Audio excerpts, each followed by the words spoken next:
the idea of legacy came into my head. The story I'd be leaving behind to my kids and grandkids. It's that, what the heck are you doing moment. The never give up idea would end here.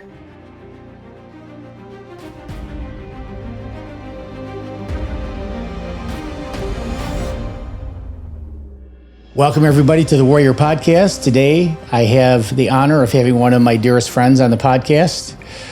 She has had an interesting ride. She's a mom and a grandma. She's had a wild ride, but she's done some interesting things in her life.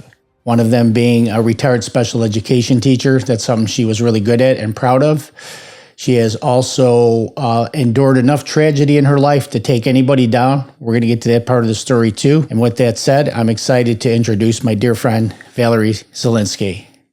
Well, hi there, Frankie. Thank you for having me. Frankie. She calls me Frankie. I do. All right. So I had to do a little wizardry to get you on the show because, telling a life story it can be a harrowing thing, but we're going to have some fun. I know a lot about your story.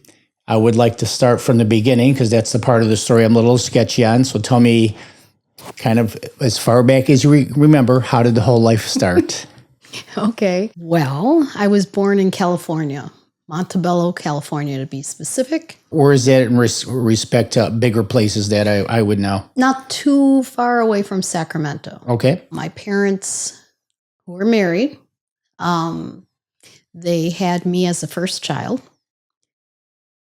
My brother was also born in California. His name was David, and he was 3 years younger than I. Wow, so that's a pretty big gap there. Yeah. What do we want to say? What year you were born? 1966. Okay. I'm not afraid. All right. You're a romping, stomping 60-year-old, though. If you say so. David and I stayed there with my parents for about 3 years. And then my dad was a school teacher.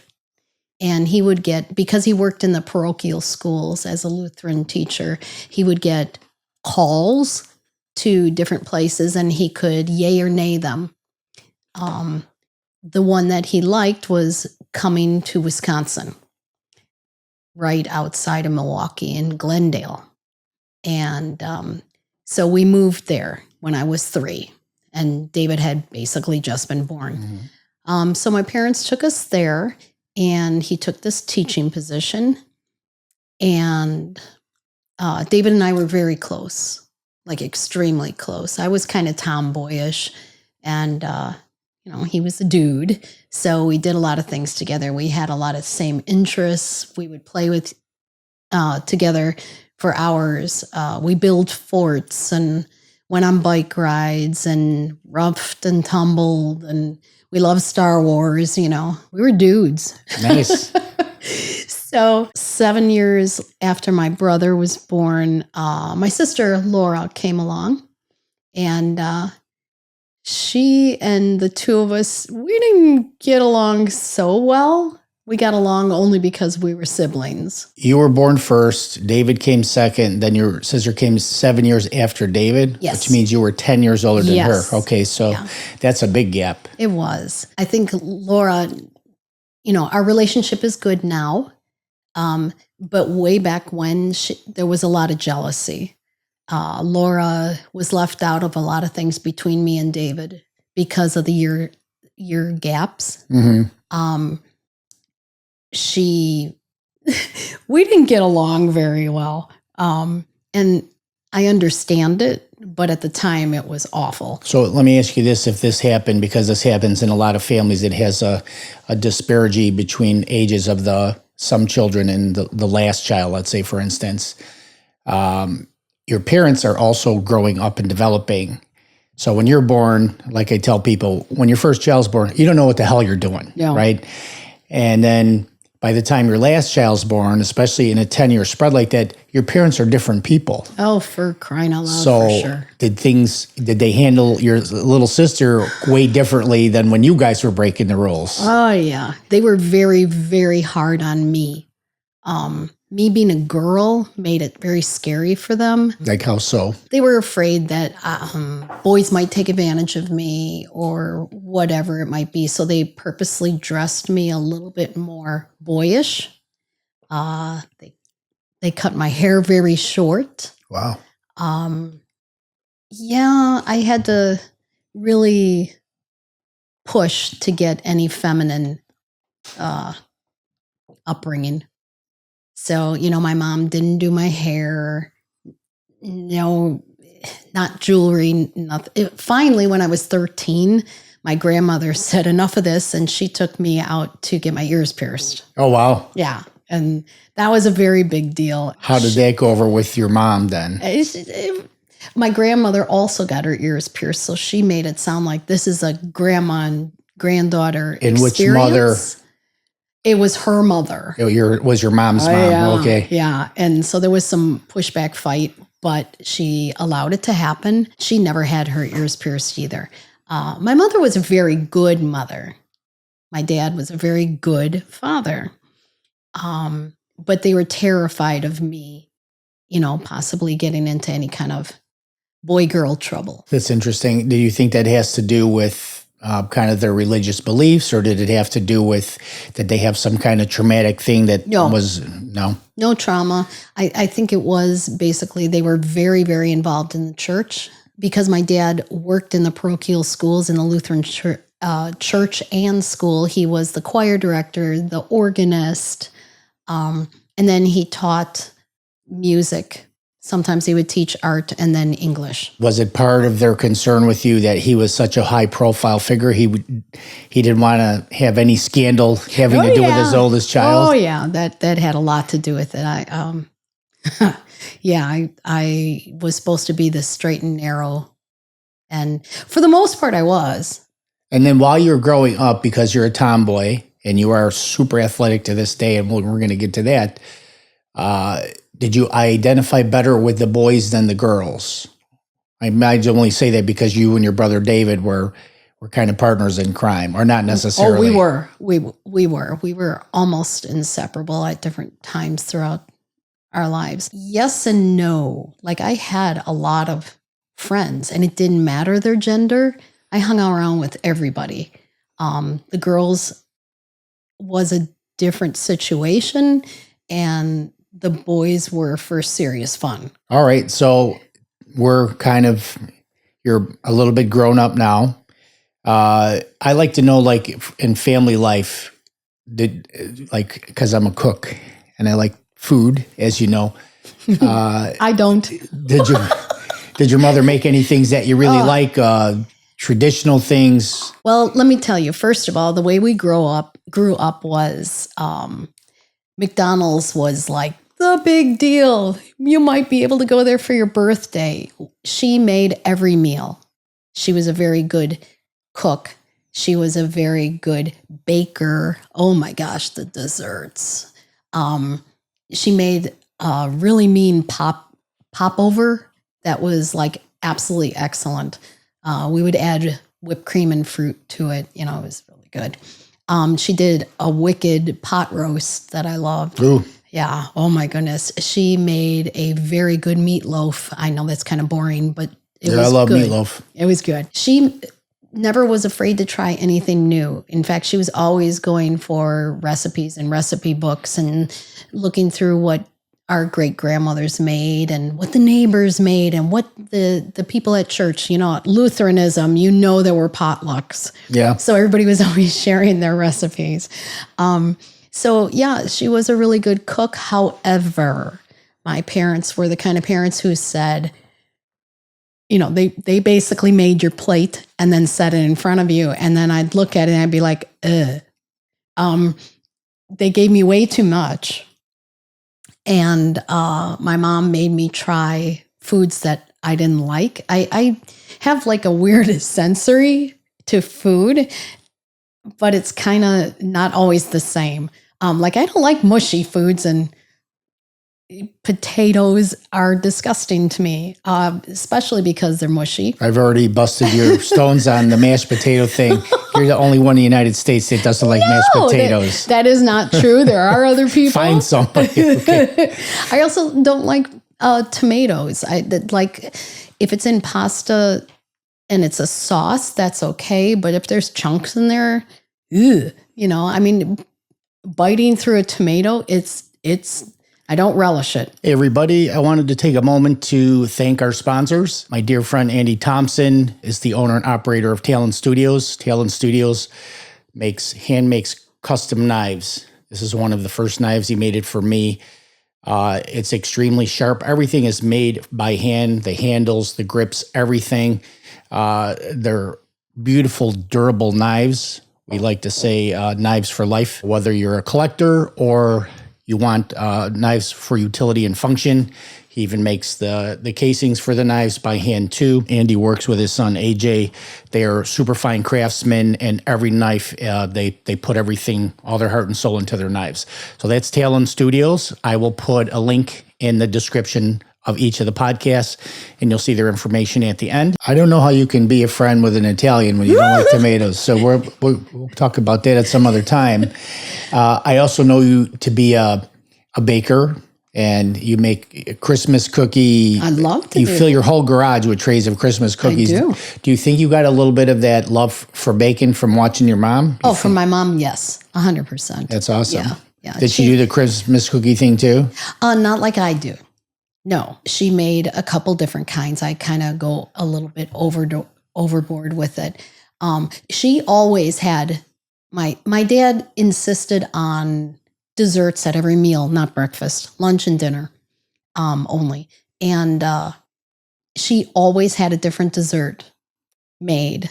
And he, she treated him like a king. She cooked for him because he enjoyed it. And she tried so many different things, and he'd say, that's a keeper, or we got to get rid of that one, or whatever. And, he was easy to cook for because he just had a wide palate. I, however, made everybody crazy. And, okay, I got a funny story. So my parents said, like I said, you have to eat everything on your plate, and they would make your plate for you. Well, there were a lot of things texturally that, the mushy stuff. And I'm like, there's no way. Or it smelled bad. Oh my gosh, she made this horrible liver. Ugh. Oh, it was disgusting. It was like literally the sole to a bottom of a shoe. Well, anyway, because they put it on your plate and they weren't making anything else. Dinner was dinner. This was it. And you weren't getting any other snacks. My parents did not do snacks throughout the day. That was all you were getting, and you better finish your plate. Well, David and I, my brother and I, made a different way to get rid of the food on her plate. And this was mostly before Laura was born, or at least she was small, so she couldn't tattle on us because she loved to tattle and get us into trouble. She literally would set us up and say, Valerie did this, and I didn't. But that was her way of getting back. That we didn't include her on different things. But anyway, I digress. David would sit across from me on the table, and he would kind of like control the conversation at some point, so that when the bowl was going around with the potatoes or whatever it is that we both knew I wasn't going to eat, I would spoon what was on my plate back into the bowl. Nice. And then pass it. Oh, yeah. I did that rather often. I was a small child. I never was weighty, ever. And at 5 feet, 105 now, you've definitely blossomed and grown into a monster. So I think the only time I was like heavy pretty much were 4 times each pregnancy. And then just real recently, I had some weight on, but we'll get back to that. Yep. All right. Where do you want to pick up the story now in your childhood? We can leap to high school. We can talk about what you did more in middle school, grammar school. This is your story. So, well, I'd like to touch on the fact that my dad was my teacher. And that was awful. Being in a parochial school, you only had so many teacher possibilities. I had 15 students in my class. that everybody knew everybody and you moved up with the same people. And my dad taught 3rd and 4th grade art and music. And then he taught 5th and 6th everything but gym, math, and art. Wait, no, there was something else. Okay, I don't remember what it was, but he taught me homeroom, 5th and 6th. And then 7th and 8th grade, he taught me art and music again. And then throughout all that, he also insisted that I take piano. I had 10 years of piano. Was I good at it? Yeah, I guess so. But I hated it, like seriously hated it. He made me practice 1 hour a day, every single day. There were no breaks, and he would listen and set a timer. You couldn't get off you were playing. That's why I kind of have an aversion to it. Now I'm like, whatever. David also had to take piano, not for as many years. And my sister got away with not doing anything. Typical sibling rivalry there. They just gave up on her, I swear. Anyway, so moving on. So my dad was my teacher for most of those years. When I graduated and was about to go to high school, we picked up where we were living, and he got another call, and that was here to Illinois. So I grew up basically in Milwaukee-ish area, Wisconsin. Like I said, Glendale, till 1980. And I was so excited to go to high school with all these friends. And nope, he said, we're gonna start over in a whole new place, and you're gonna know nobody, and I'm gonna be a teacher at your school. You know how horrible that is to be a teacher's kid anyway, and then not know anybody, and you don't know anything about the area. Anyway, so we did that. 1980, we moved here. I went to Luther South. You graduated from a grammar school with small class size, right? And then how big was Luther South?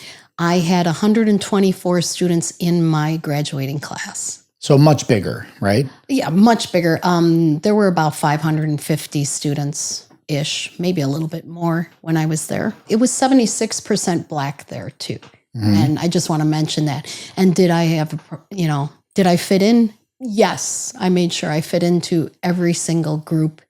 It didn't matter if it was the jocks or the geeks or the whatevers. I went from clique to clique. I was happy to know everybody. Yeah. And everybody did know me. And I know you well enough to know that that's one of your superpowers. Like you love everybody, you get along with everybody, and it definitely gets returned. I wanted to touch on the school size. Okay. Because Dorothy came from a very small school class size, and I came from a very big class size. My senior class was bigger than your whole high school.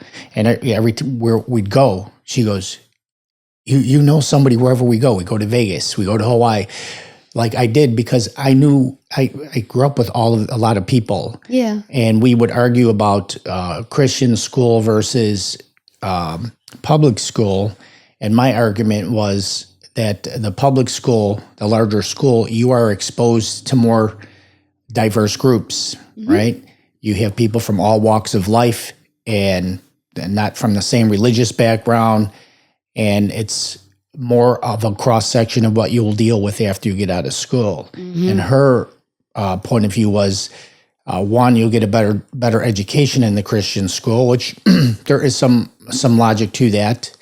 And the other thing is you are going to school with like-minded people, strong in faith, and there's something to be said about that as well. I was just curious what your thoughts on those concepts were. Well, first of all, before I answer that, I just want to, for my family and friends, comment on who Dorothy is to you, because they don't know that. Dorothy, for my people who are watching this, Dorothy is Frank's wife.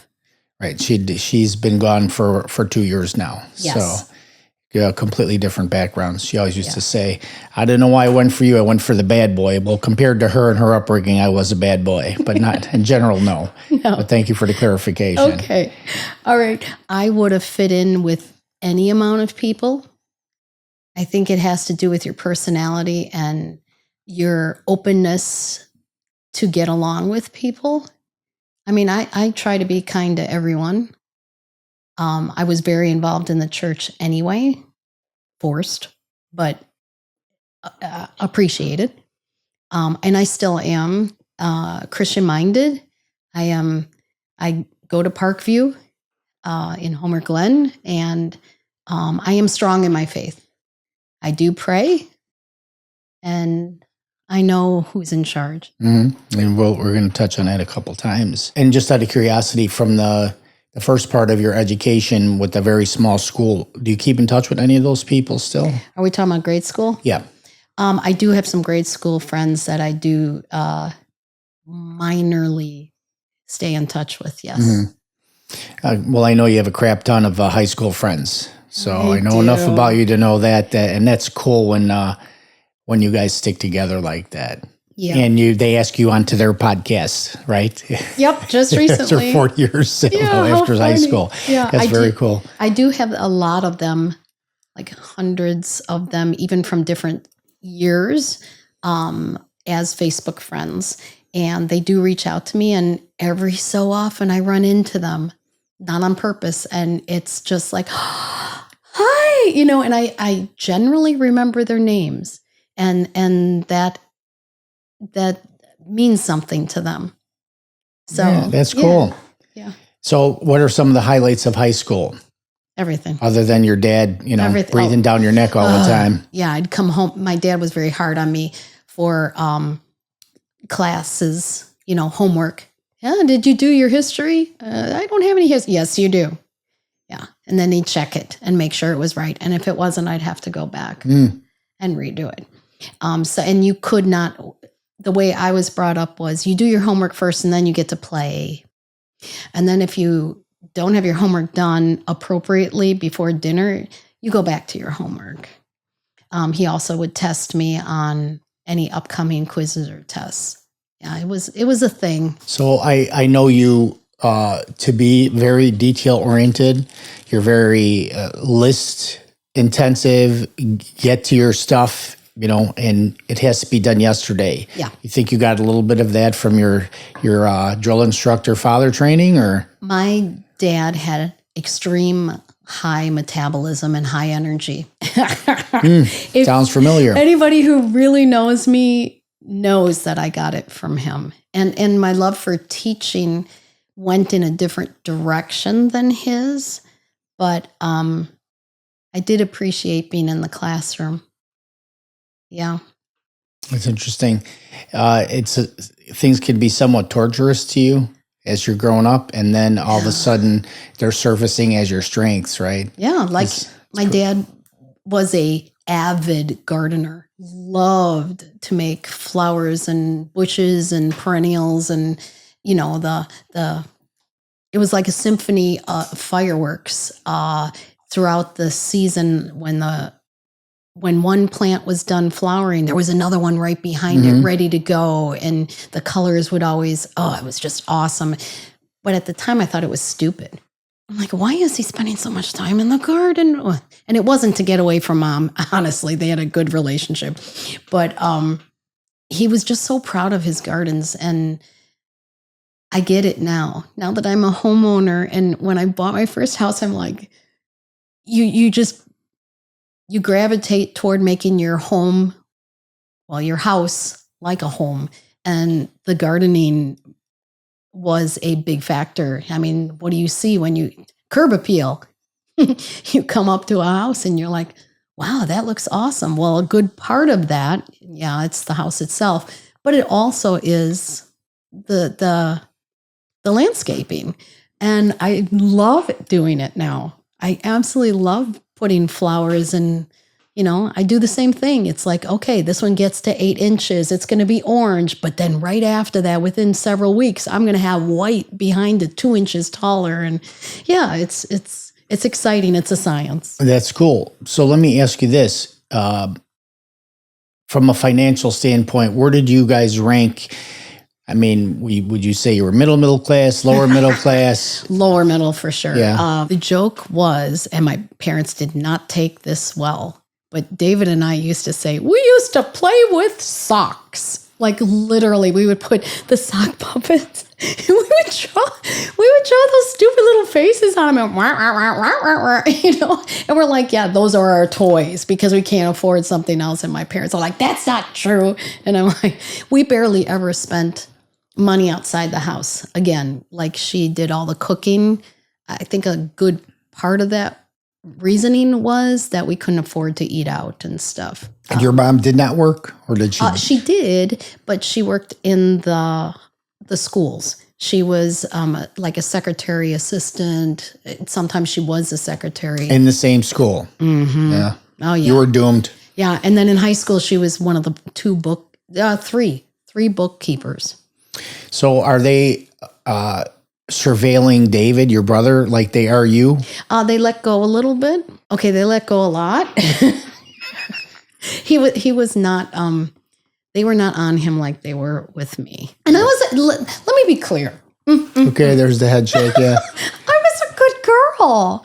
It really was. I didn't drink. Okay, twice, but that was in high school. And then I never did any kind of drugs. I was always home on time. We didn't have phones and all that kind of stuff. So, you knew when to be home. When it was right around dinner hour, you had to be home. And then I got to ask you this. This has to do with parenting. When you did break a rule or whatever that your parents would view as a really bad rule break, what kind of disciplinary action did they take? Did you ever get a little SWAT or? Are you talking about at school? In the classroom? Because that was a whole different thing. Well, we'll color both of those out. At home, my parents were not above the spanking. Yeah, you did get smacked.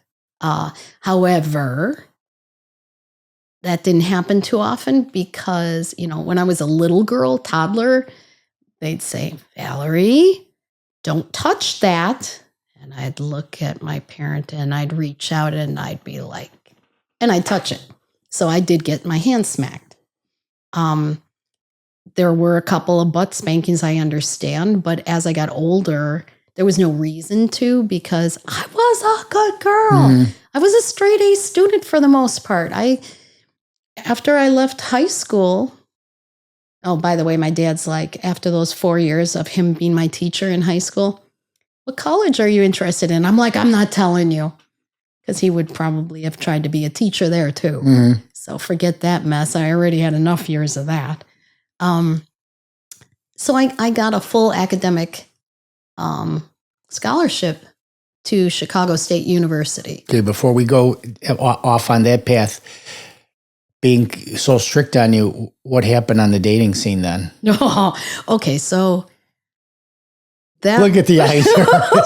All right. Let me dilute this one a little bit. Okay, all right. I know my kids are going to be watching this. That is where, all right. Remember when I said that they were worried about me and they dressed me like a boy? Mm-hmm. I was very social. And I wanted to go out with all my friends. And before I get into that, my parents never allowed us to have friends at the house. Laura got them, but David and I were not allowed to bring friends home. It didn't matter if it was for birthdays or whatever. I could go over to maybe their house if they knew who they were, but at no time could I have a friend over. And when I got a phone call, remember those phones that were stuck on the wall with the rotary dial? Yeah, and they had the cords, and you could only go so far. My parents, my mother would get on the other line, and she'd listen in on the whole conversation. Fear of me, I don't know, doing something, saying something, I don't know, but that's one of the ways she kept tabs on me. So throughout school, I signed up for everything I could possibly so I could stay out of the house as much as possible. Mm-hmm. So yes, I was in plays and musicals, and I played every sport that I could qualify for. I tried basketball, but let's be fair, come on, I'm 5 feet tall. That was not my sport. So I loved volleyball. I loved softball, and I did track as well. What'd you do in track? I did 50-yard sprints, and I did relay races, and I was always the anchor. Wow, nice. Oh, and I did some long jumps. Go figure. Yeah, well, because I had speed. Yep, and you're not a whole lot of weight to propel up in the air. All right, so we're back to dating now. So we didn't really answer the question. I'm avoiding it. Can you tell? So again, my mother tried to keep my hair short, boy-like. They kind of sort of dressed me as almost like a boy. Every so often I'd get a dress, but she didn't want me wearing it to school. It was for church. And I did like the boys. I liked the boys a lot. And that was the only thing that they probably could be worried about with reason. My first date was when I was 13. It was almost chaperoned. And, drop off, pick up. I mean, we were too young to drive. So, yeah, the boys were a pull for me. It was another reason to get out of the house, but I did like the attention of the boys. So yes, I did date a lot, probably more than other people. But dating was hard for me. I told you my parents were rough, right? Okay, you want to hear how a date would go? There was an interview. My parents would be like, hey, come on in, sit down. And then my mom would go outside and she'd take a photograph of the license plate and the car that I was going to be in. Holy cow. And the driver's license of this person. And then they'd interview them. And they'd ask them a million questions. It was so embarrassing. It almost, I think for another person, they might have been like, well, I'm not going to date again. This was horrific. Well, not me. I usually coached the guy on what to say and what not to say. I made the mistake of dating a few boys that were older than me. Oh, that did not go well. But, oh well. That's why I'm glad I don't have any daughters. I have 3 sons, and I always said if I had a daughter and the date came over for the first time, I'd be cleaning my rifle. Right. Have a seat, boy. We're going to have a little conversation here. You know what I'm saying? Yeah.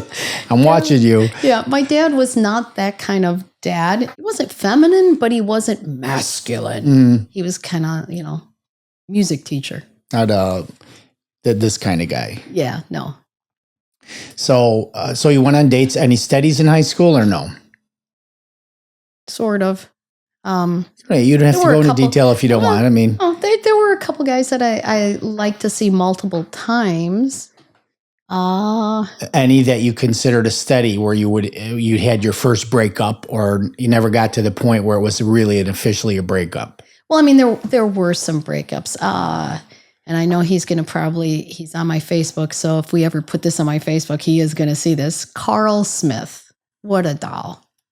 Yeah. Who broke up with who there then? Do you remember? It's a yes or no question. You don't have to flesh it out. Yes, I do. No, I don't. And we can move on. I know my whole dating history. Okay. There was only one boy who broke up with me. Was that heartbreaking? Yeah, but I understood it. Okay. I was a rebound for him, and he Terry. No last name. That's fine. Okay. Terry probably should have never dated me. He should have gone back to her. Mm-hmm. And so that's why there was a breakup. The reason I asked you about brokenhearted is because my first kind of real girlfriend, and of course, when it's your first one in high school, and you're young and your emotions are still developing and you're full of hormones. Well, she broke up with me after only a month. I was crushed. Oh yeah. And, I'm the type of person where I pay attention to what I'm thinking and feeling.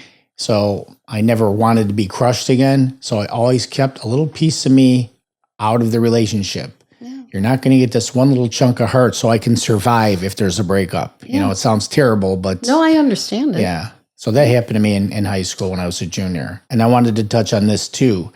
The way in which your parents were so overbearing on you, do you think it was a matter of trust, or was it more of a matter of keeping you on the straight and narrow because you were a girl and they had a lot at stake because they were involved in the school? Yeah. Or was it a combination of trust and that? I don't think it was trust. I think it was everything else that you just said. So then how does that translate into being a parent?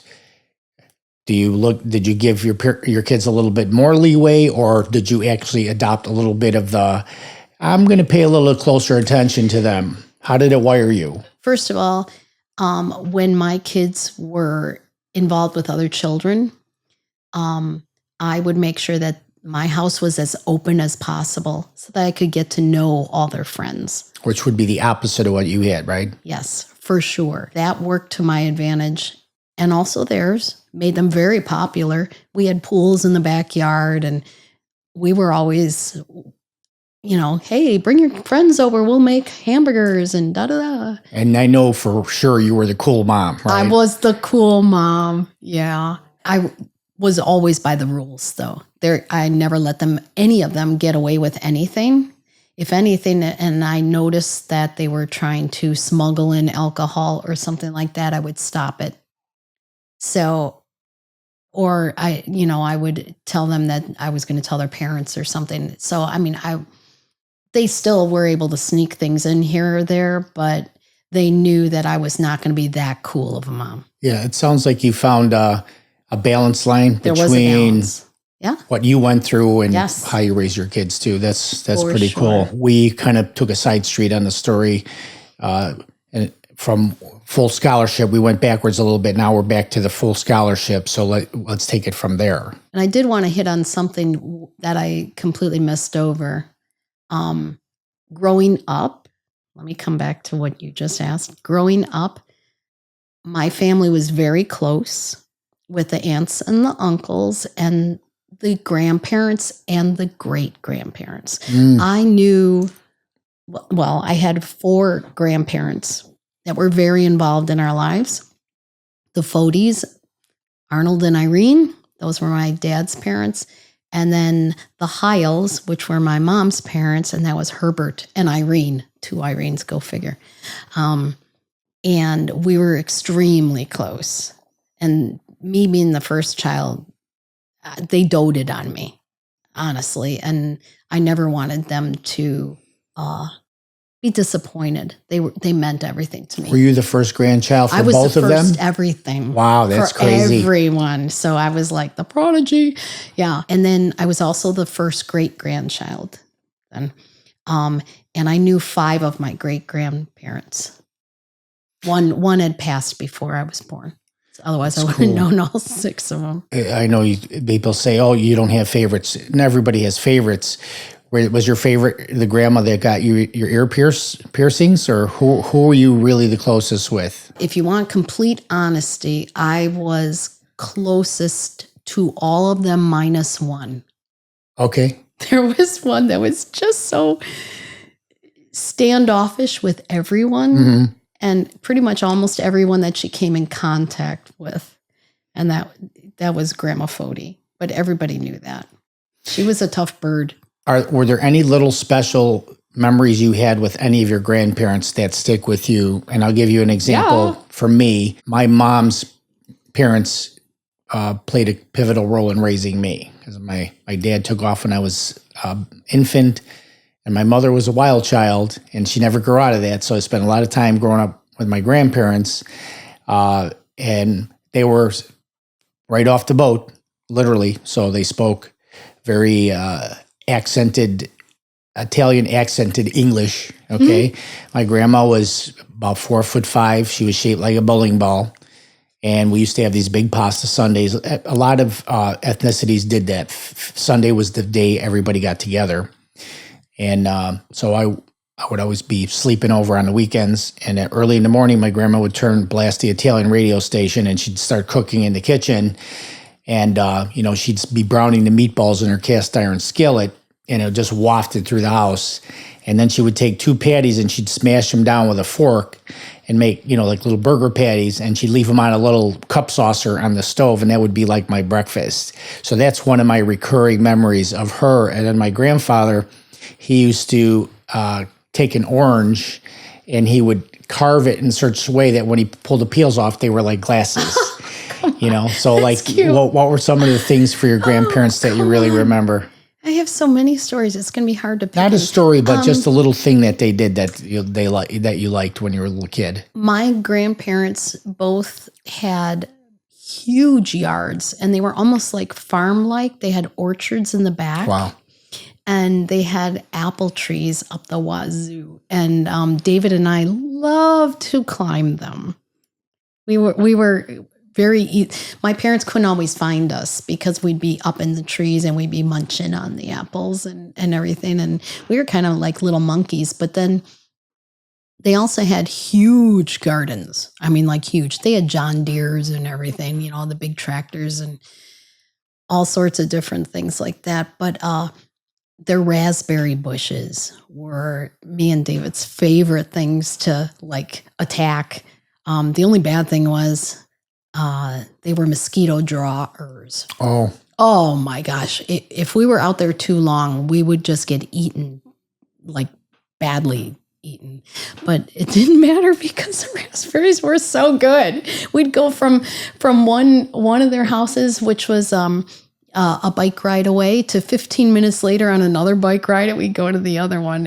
We were very involved with my grandparents. So did the grandparents live in Wisconsin then? Yeah. Okay, so was that another draw for your dad to want him and mom to move to Wisconsin? That's where they both started out. Mm-hmm. That's where they met and got married in Wisconsin, and then they went to California. Yeah, they only stayed there for the 3 years, but yeah. My grandparents, the Hiles, used to take me and David on weekend or sometimes more than that trips. They had a VW bus and with a pop top. Wow. And they'd take us camping and we'd go fishing and just, we loved the outdoors, David and I did. And my grandma was very feminine, and she also was a very good cook. And so she would be, grilling at whatever stop we were, staying at.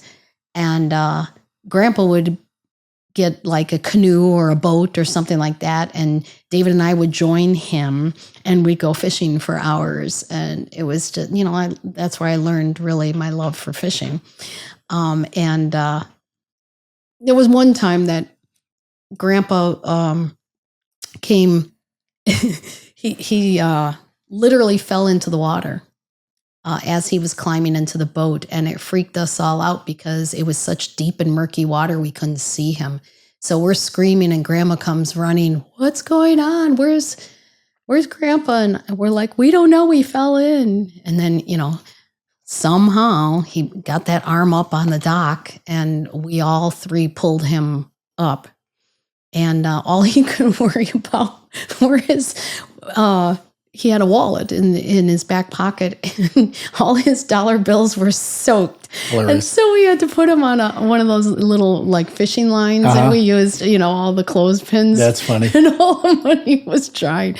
Anyway, I guess that's just silliness. That's a cute story. My other grandparents, they were more into sports. That's where my love for football came from. I mean, as you can see, obviously. You like football? I would have never guessed that. No, not at all. Yes, I am. Yes, I am definitely a Green Bay Packer fan. Sorry. But when you grow up in Wisconsin, you tend to at least take one of the sports with you. Right. Well, come on, Green Bay. Come on. Come on, man. Weirdly enough, my grandmother took me to my very first Bucks game. That was basketball, yes, but she was trying to she had a love for that, and she had a love for the Green Bay Packers. She never took me to a Packers game, but we watched it avidly with Grandpa at the house. And I'm not a sports fan, but I like when the Chicago teams win. And when the Bears won the Super Bowl, that was a really cool year. When was that? 85? That's a long time. Settle down now. We're not having a sports debate. But what I love is what do you call it when you have your arch enemy? Oh, yeah. The Bears and Packers are arch enemies. So Rivalry. Rivalry was the word I was looking for. So anytime a game is coming up, you see all the chatter on social media. And the Bears fans are always, we're going to beat cheeseheads, blah, blah, blah. And the Packers always win. Oh, But not the last season so much, but it would crack me up. You guys all talk shit all the time. But when it comes to the game, the Packers are pretty much own us, right? Yeah. What did the one quarterback say? Aaron Rodgers, I own you. I own you. Yeah, that was a bit much, but at the time he kind of did. But is he a Packers person anymore? No, he's not the quarterback anymore. We have Jordan Love now. Well, my point is I enjoyed that. It is fun.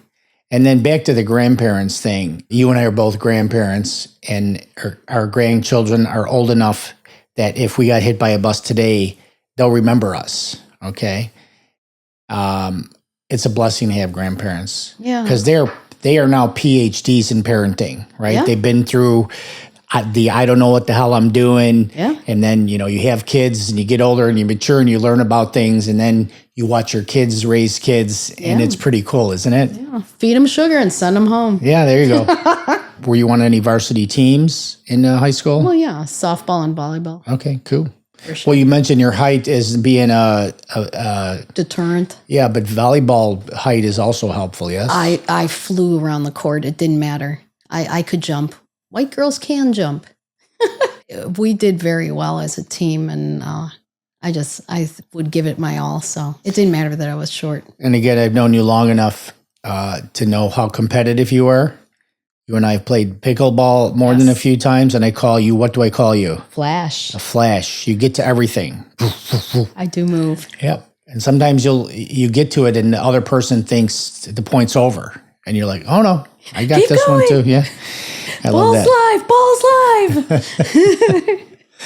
live. Okay.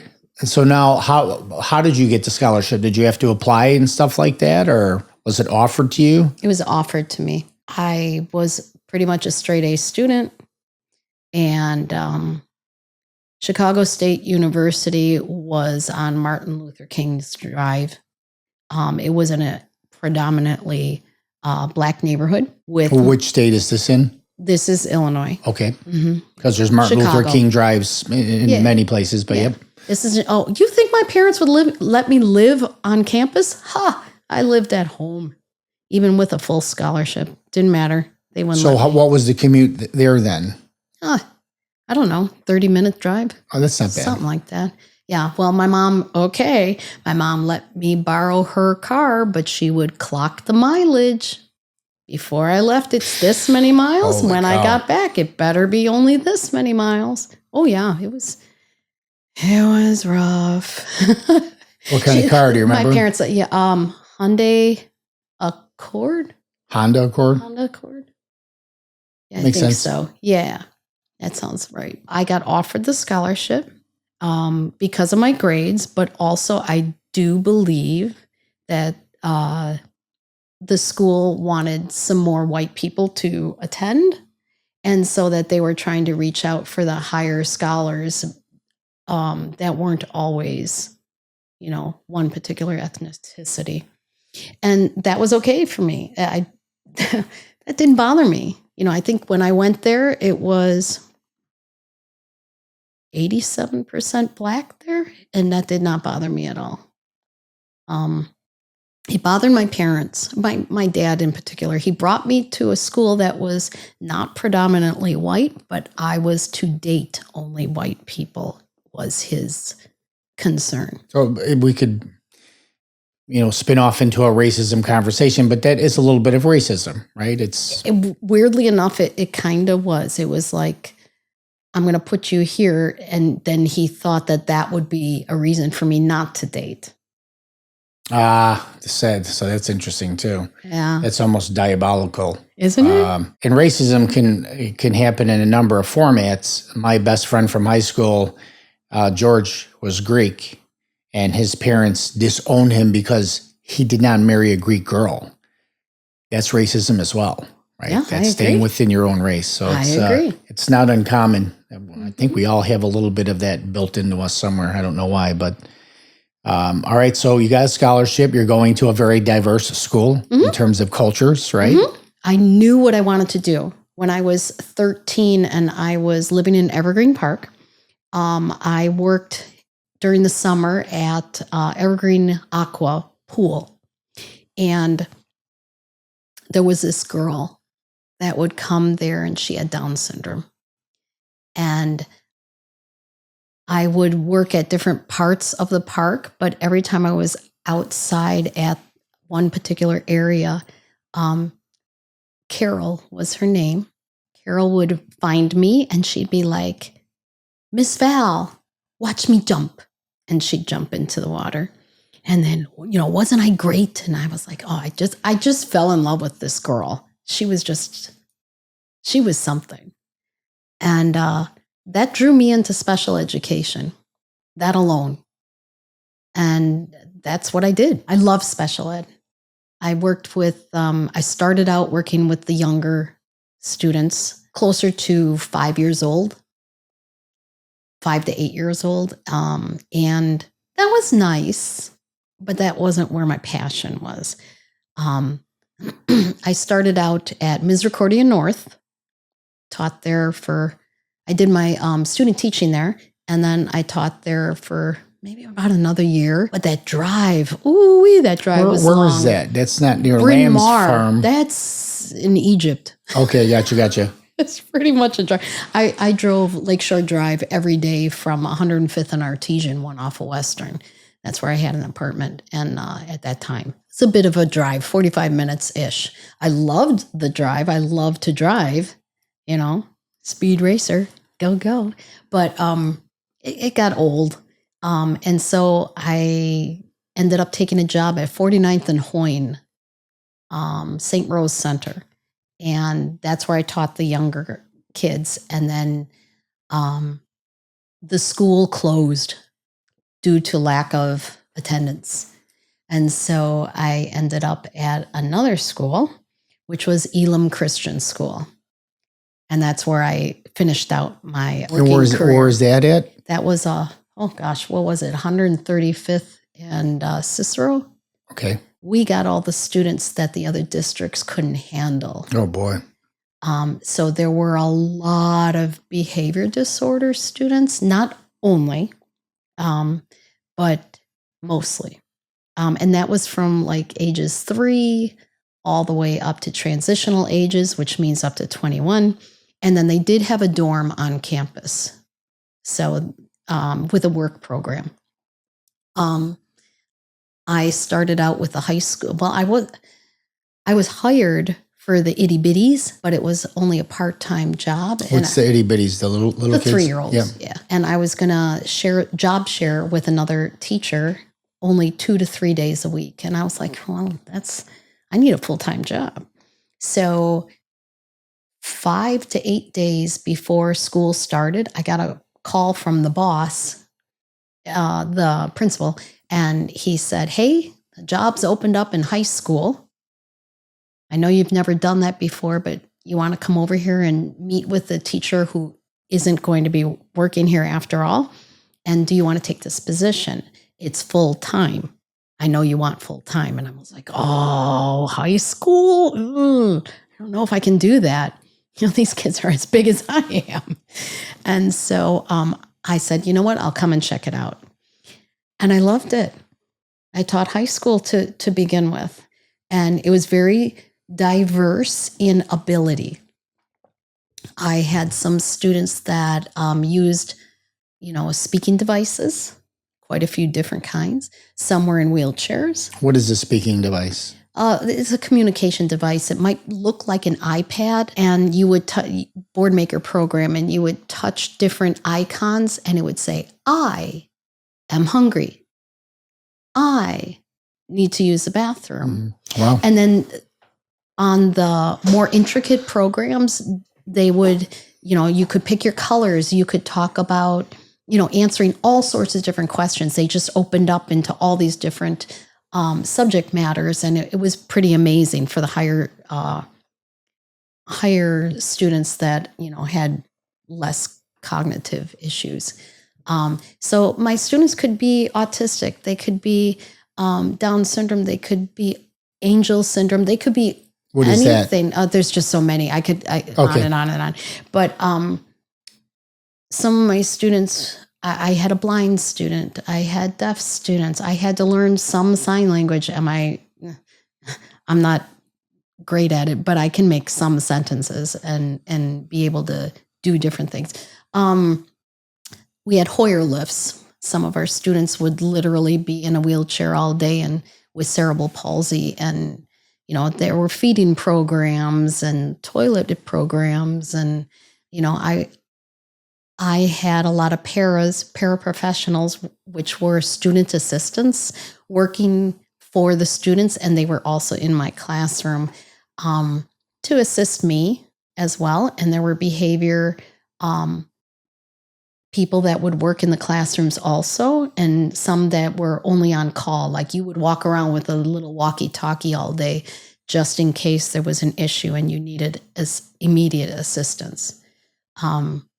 My paraprofessionals were excellent, absolutely excellent. And I tried to pull them off as much as possible to make my students as independent as possible.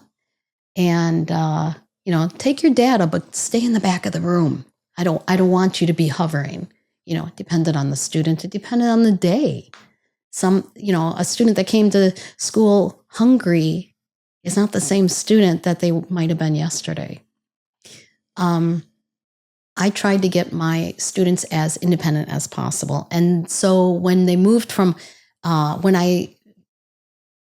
a job opened up in the transition program, which was 18 to 21-year-olds, I did look at it and I loved that. And that's where I stayed for most of my years. The students were definitely, for the most part, bigger than me. I did have a few injuries, which caused my husband to want to have me retire earlier than I wanted to. I have a plate and 8 screws in my neck. Wow. My hand's been rebuilt twice. There's some things. So, I've had some surgeries. I've had some issues like that. And my husband, Gary, was very concerned about our future at that time. So he was like, Val, maybe we should consider you to retire early. And I was not liking that idea at all. I wanted to teach forever. I was very close to the parents of my students as well. I would give them my cell number, much to the dismay of all my superiors. We weren't supposed to do that, but I did because I wanted my parents to feel like I was always there for the right reasons. Can I backtrack you? How did the injury occur, if you don't mind me, with the plates and screws? One of my students was on a field trip, and with me as the only teacher, and we had a bus full of students and attendants. We were on the highway, and he wanted to get out of the window. So the window was open, and he tried to climb through it while we were on the highway, and I couldn't let that happen. So I had to hold on to him, restrain him, I guess, but keep him safe and everybody else until we could pull over. And I popped 3 vertebrae in my neck. Wow. I didn't realize it till the next day. Yeah, because you're fine. I'm fine. Yeah. My adrenaline was going, but I'm always fine. And that's an inside joke between her and I. Everybody, I don't know if you ever saw the scene from Monty Python and the Holy Grail where King Arthur confronts the Black Knight and they battle, and the Black Knight gets both arms and legs chopped off, and they do it comically. It's not gross or anything. So the Black Knight he's a stump standing on the ground with no arms and legs, and he's telling the King Arthur, "Come back here, you chicken, I'll bite you to death," right? That's the metaphor for I'm fine, and she is that person. Yeah, she could be, I'm fine means anything from I'm bleeding out and I'm about 10 seconds from death to I'm actually fine. So it could mean all of those things. That's our little true. inside joke. That is definitely true. I'm always fine. So wow, yeah. So and being 5 foot tall and 100 and something pounds, a lot of these kids are a lot bigger than you too. Yeah. So I don't blame Gary for having a little concern there. So Yeah. Yeah. Well, he was concerned that our life after retirement might be different. What if I got an injury that I couldn't sustain, like I couldn't come back from? And he's like, our whole future could be ruined and or different. And he and my boss had a closed door meeting without me. wow.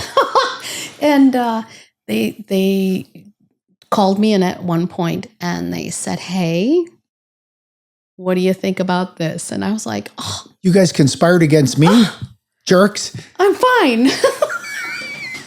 Yeah, that so eventually I agreed, but it took some doing and I went to part-time. One summer I helped out a newer teacher and kind of had him shadow me with my students and his students, and we brought both classrooms together. And what an amazing summer that was for the students, for me, and for that teacher. Another shout out to one of our sponsors, Nevis Nutrition, which is a vitamin and supplement shop in Lamont. Owner Joe Bosco, dear friend of mine. Joe is super knowledgeable in nutrition, extremely knowledgeable in fitness.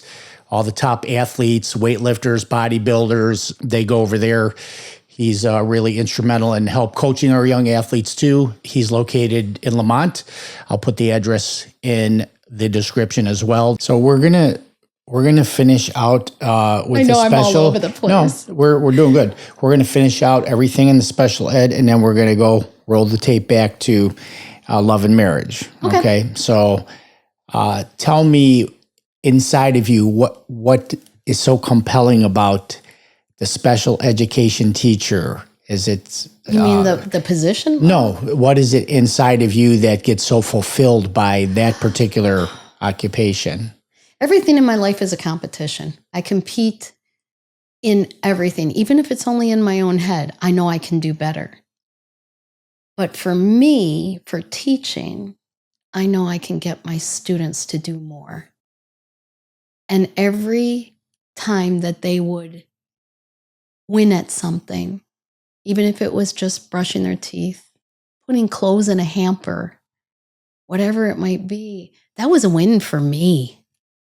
I was like, ha, he can tie his shoes. And then I'd go to the parent and I'm like, he can tie his shoes. No, he can't. Oh, yeah? What do you want? Do you want a video of it? Or do you want to come and see it? Because what these students typically did for me was way more than they were willing to do for their parents at home. And so I literally I sent photographs all the time to my parents, and I'd write a weekly newsletter and everything because I wanted them to see all the things and hear about all the yays that they might not know about. So I was very, very big on communication. But I did have parents that came in or asked for videos of different things. And I remember the shoe tying one time with a student many years ago, and he was a severe behavior student. And the parent actually came, husband and wife, and they stood behind a door, and they were shocked. I'm getting goosebumps. These were all wins for me, and I celebrated everything with the students and the families. Everything was a big deal. Didn't one of those parents reach out to you recently? One. I've got quite a few parents still on my Facebook, still on my phone, and they do. They do reach out. They send photographs and, hey, look at Matthew. He did this, or look at us having this special meal. He's trying something new, or whatever it might be. I still am available at this time to any one of these parents that reach out to me. After I retired, I went back and I looked up my my students that had graduated years before, and I get in touch with the parents, and I'm like, can we do lunch with the student? I said, I would love to go out and see da-da-da. Do you know every one of those students remembered who I was? Miss Val! Yeah. And I was so available that one of my students, a deaf student in particular, with high anxiety and a lot of behaviors, I actually stood up in 2 weddings, one for his sister and one for his brother. Awesome. Just to make sure that he'd be okay for the wedding and the reception. And then I took him back to his house, and I waited until the parents got there when they were done partying. But yeah, I was very, very much into my students. I wanted the best for them. I can't imagine how much comfort you brought to parents, because parents of children like that's a burden. There's a lot of anxiety that goes along with that. And when their kids were in the classroom with you, I know a lot of them were probably feeling a good sense of calm, like my child is in good hands. Yeah. And they knew that I cared deeply for their son or daughter. They knew it. Tell me about some of the exceptional people you worked with in your career. You want their stories or their names? What are you looking for? Just tell me who, a sentence and a name. Tell me. Jenny Etten. She's watching this. I know she will. Jenny Etten worked at Elam. She still does. She is a receptionist there, but she used to be a student there. And she was never my student. She was done with school by the time I met her. She just happened to be living in the same area that I was, and she put out a note to say, hey, I need a driver, because she didn't drive, still doesn't. And she's like, I need a driver. Any chance that you might be able to drive me? And I did answer that. And I drove her to and from school for most days for a couple years. And she and I grew very close. And we still, she actually just did, I believe, private message me either yesterday or the day before. Wow, how about that? Yeah. And she asked, how I am doing and everything. And she was amazing. We had a lot of fun. We had a lot of stupid fun. I tried to make her laugh. I think I told you stories before. There was a car dealership on our way to work that had how they have the big marquees, advertising this, and they want to get you in or whatever. And they wrote on there, come inside, free hugs. And I was like, Jenny, we should stop there one day and get free hugs. No, we're not going to do that. We're not going to do that. And I'm like, we should. Let's see if they actually do that. And she's like, oh, no. So one day, I didn't even ask her. I just yanked the car over and pulled over. And she goes, what are you doing? And, she could read and everything. And she's like, you are not going to go in there for a hug. And I said, yes, I am. And I said, you should come with me. And she goes, I'm not coming with you. So I made sure I pulled up, these car dealerships, they have the huge windows so you can see everybody inside. So I knew if I pulled up like right next to one of those windows that she would be able to see the whole thing. So she goes, Val, and she's trying to hold on to my arm. Don't go in there. And I'm like, I have to. It says free hugs. So I went to the front door and I walked in, and it just happened to be during a nicer day. So there were windows and doors open and everything. So Jenny could hear everything that was actually going on, much to her dismay. And so I went in there and I'm like, okay, I'm here. And the people working there were like, okay, who's this nut, And they're like, can we help you? And, they always have one person at least rush over to sell a car or whatever. And I'm like, I'm not here for a car. Well, okay. Now that you could see different people talking about me. And I'm like, the marquee. They didn't even know what I was talking about. And I was like, the marquee. I said, the free hugs. And they're like, oh, come on. I go, no. I said, gather around, line up. I said, false advertising or free hugs? Oh, and so let me tell you, I got so many hugs. Jen, and I made sure that I looked outside to see Jenny. She's like this. And I got my free hugs and I'm like, have a great day. And I left and I came back out and she's like dying. It was so funny. I used to do this kind of stuff to her like every so often, especially when you could tell when she was having a particularly hard day. And I was like, okay, how can I get her? And we used to dance in the car and I'd turn up the music and the windows down and we're like, yeah, we're singing along, belting them out. And I love Stevie Wonder, like love Stevie Wonder. And one time Superstition came on and that's a dance song. So I was at a red light and I'm like, Jenny, we got to get out and dance. No, Val, no. And she's grabbing my arm. I'm like, no, we have to dance. And so I got out, I put it in park, and I'm dancing all the way around the car. She's like, Val, get back in here. The light's going to change. People were starting to honk around. I mean, it was hysterical. And when I got back in, because the light was turning green, she's like, I can't believe you did that. And I'm like, okay. Yeah, That's so Jenny awesome. Etten, we did a lot of fun things and we're still in contact. I have a lot of the paras still, every so often I will, reach out to them or whatever, but I do have my favorite teachers that, and different people that I worked with, and I call them the Elam girls, and I still get together with them once a month and we do a dinner or whatever. And then we also started up a new tradition where we go to, well, almost any place, but we've been going to Florida for about a week. And we just hang out and do stupid things. That is one great group. June, Julie, Ashley, Laura, and Dorothy and I. Awesome. Yeah. Very fun. Who were the people at the Cadillac? Cadillac Groove. Oh, good night. Cadillac Groove is one of my favorite cover bands in the area. And that was for my birthday, my 60th birthday. And Yeehaw. Yeah.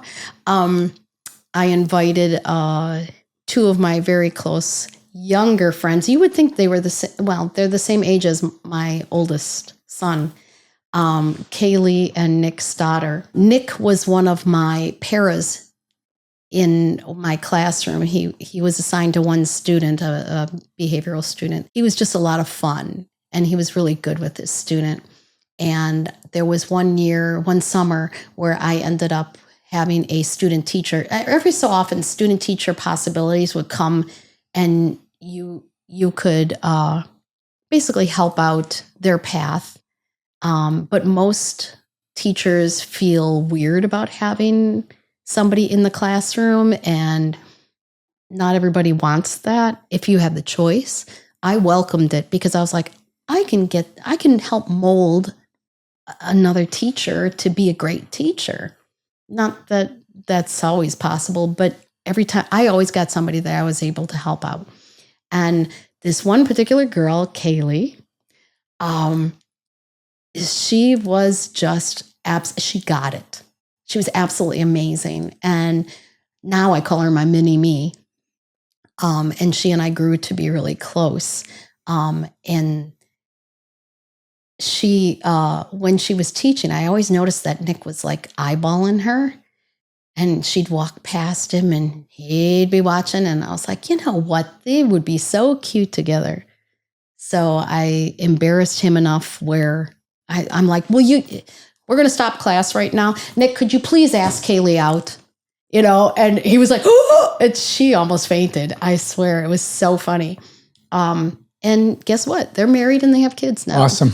It worked out. So yeah, I am definitely in touch with quite a few people. And I want to say this, this is the world according to me. You have to have a special kind of heart to be able to do that job that you did. It's a really hard job. Yeah. That is definitely not remotely in my wheelhouse. You have to have a certain kind of empathy and compassion and a tenacious drive, right? Because it's not like teaching kids who are in a gifted program and you're teaching them, honors geometry, and they're like, it's very challenging. So I appreciate that. That's you get the respect badge for that one thing. Thanks. Yeah.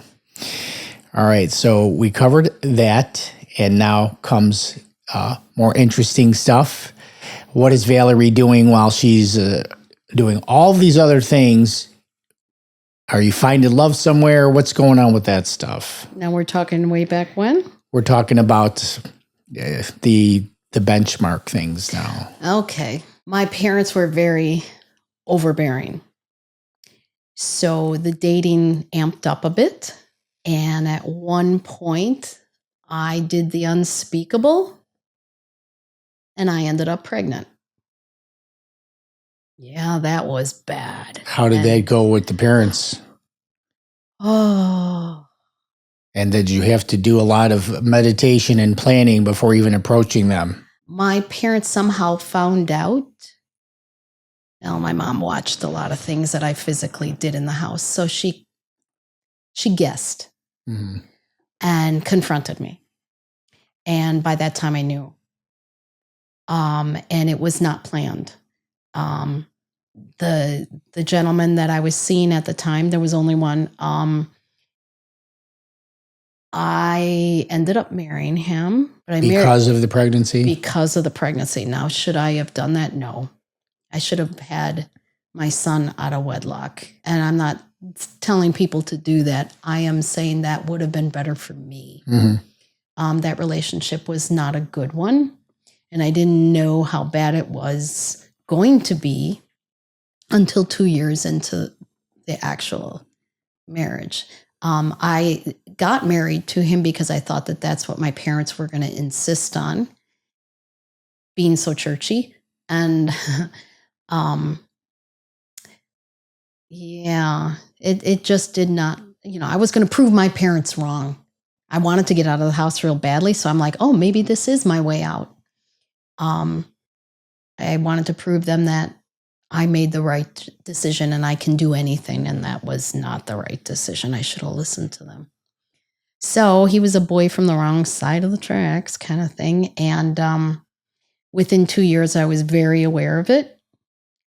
And when it got, let's just say, abusive, I had to leave for the safety of my son and myself. My son, Ryan, was 2-ish years old, and we were on our own then. At that point, I was uninterested in men. I was done. They all stunk. And I was going to be a mom, and that was it. Now, let me tell you, having that child grounded me. It made me a really good person. Like, I was already a decent person, but I wanted to be the best mom that there ever was. And I loved that little boy. It was me and him against the world. And all my friends, because I had quite a few, were like, well, Val, your life isn't over. You're young. I was 20? I got married when I was 20. So, I was young. And Ryan was born when you were 21 or still 20? Yeah, 21, the week before I turned 21. That's usually the year that you're supposed to have the great party and start hitting the bars. Yeah, no. That was when I was bottle feeding and changing diapers. Wow. But quite honestly, it probably was a good thing. It ended up being a good thing. That boy was everything to me. I literally would have done anything for him. Anyway, my friends were like, you have to start dating again. And I'm like, nope, don't wanna. Men suck. And so they tried to put me in different situations with just dating possibilities. And I was like, nope, nope, nope. So I'm like, I'm going to see you guys less if you keep doing this. So at one point, 2 of my high school friends were getting married. And they asked me to stand up.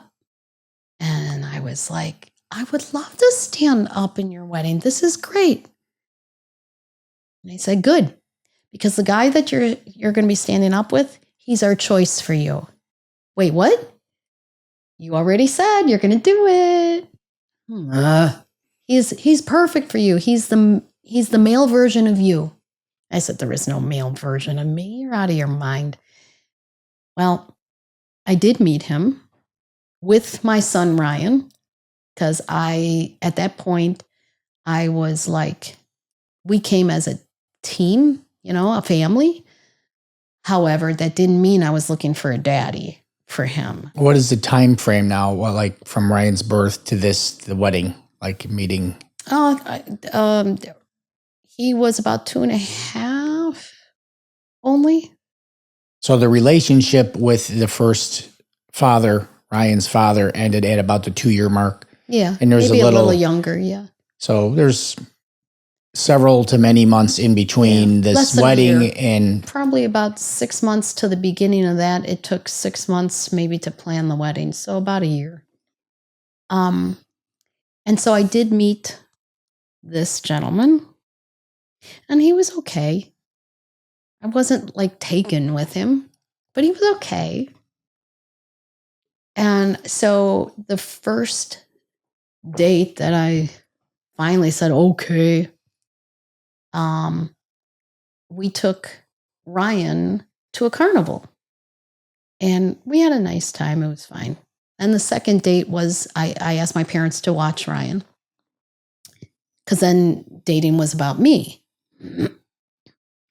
And we went to Blue Sky Restaurant. It was a Polish restaurant, and they had pool tables there, and we had a nice time. And after that first real date, I went home, got Ryan, and that was the end of the night. And he went out further with his friends, and he goes, I was just out with the girl I'm going to marry, which I found out from his friends a long time later. And I was like, he hated that when I found that out. So he knew. He knew. I didn't. So it was several months later. We were seeing each other here and there, and it worked out. But my friends were right. We were really well matched. We were highly competitive. We played all the same sports. We were good together. Yeah, we were, and we ended up being best friends. A really, really good support system too, especially as we go forward in my story. Having somebody that was your best friend made all the difference. Like, I don't think I would be here now if not for Gary. So how long did you date before you popped the question? 6 months. Yeah, that's pretty quick. 6 He months. knew though right away. So 6 months later, we were married. Yeah. Did your friends who orchestrated, did they bust your balls? Oh, I told you. They did. we had all our friends and some family members stand up, and we had 8 people on either side. And my nephew, Kenny, stood up as his side ring bearer, and Ryan stood up on my side as the ring bearer, and no girls. Just the 2 boys, and they walked down and they gave us each other's ring as if to welcome us into each other's family. It was very emotional. So Ryan was just little, right? I mean, he was little. He was 3.5, 4. How cute was that, watching him walk down the aisle? Oh, I still have pictures of him and Kenny standing next to each other holding those silly little pillows. Mm-hmm. I was a ring bearer one time when I was a little boy too, yeah. I don't remember it. But I didn't want to carry the pillow, so I held the tassel like this. Oh, no! And I walked down the aisle holding the dangling pillow, and I don't know what they did with the ring, but I didn't have the ring. Oh, so, no. Yeah. I was a flower girl twice. The marriage wasn't always good, but for the most part it was. 2 years into that marriage, actually maybe a little bit less, I realized I was dealing with severe alcoholism on Gary's part. And it got ugly. But I loved him. And I really wanted him to be okay. We did break up for a little while after we were married because he went through rehab once and fell off the wagon again, and it got worse, real bad. I'm not even going to tell you, but so he left and stayed elsewhere for a while and kept trying to come back, promising me that he was going to be better. And I said, you need to go to a serious rehab. And can I ask you at this juncture, because you had a bad experience already, were you a little bit like cynical now? I'm like men suck. Okay, fair enough. Full lies. So he did go through the second rehab and he was able to be okay. There were still little, I think he fell off the wagon twice after that, but then he got really into AA and he realized that if it happened again, like became a problem where he was going to be drinking again, there were those 2 blips, but they were literally just one bad night and then another bad night. And then it never happened again. I told him I wasn't going to deal with it anymore. It was going to be over. We were going to sign papers. And he knew I was serious. And we worked through it. So then we wanted to enlarge our family. And by the way, he took Ryan, not by name, but that was by heart. He loved that boy. And he considered Ryan his. And Ryan always called him Dad. All the way. They were very close. So we wanted to try for another child. And we had some trouble. 5 years. We saw specialists. I did the ovulation charts. I did, the different hormone stuff, or yeah, just yeah. Oh, that was fun. Like women aren't hormonal enough. No comment. I know. A lot of tears. That's what I would do. I would cry. It got to be so bad that I'd walk through Kmart. Remember that store? Kmart, and through the baby section or even past the baby section, knowing where it was in the store. And I would just sob and I'd have to leave the store. And I'm like, I can't do this anymore. This isn't healthy for me. I'm like, Gary, we've both been tested. We both should be able to have children. I can't do this anymore. Are you going to be okay? And he said, yeah. He had Ryan. I had Ryan. We had Ryan. So I got rid of all my baby stuff. We got a puppy. 3 weeks later, I was pregnant. Wow. All the stress was off. That's divine stuff to me. Yeah, I'm telling you, the stress was off, and there was, God wanted us to make a family or an additional family. Keep going. So we had, and I wanted all boys. I wanted 6 boys. That was the goal. I wanted a little basketball team. For what reason? Basketball.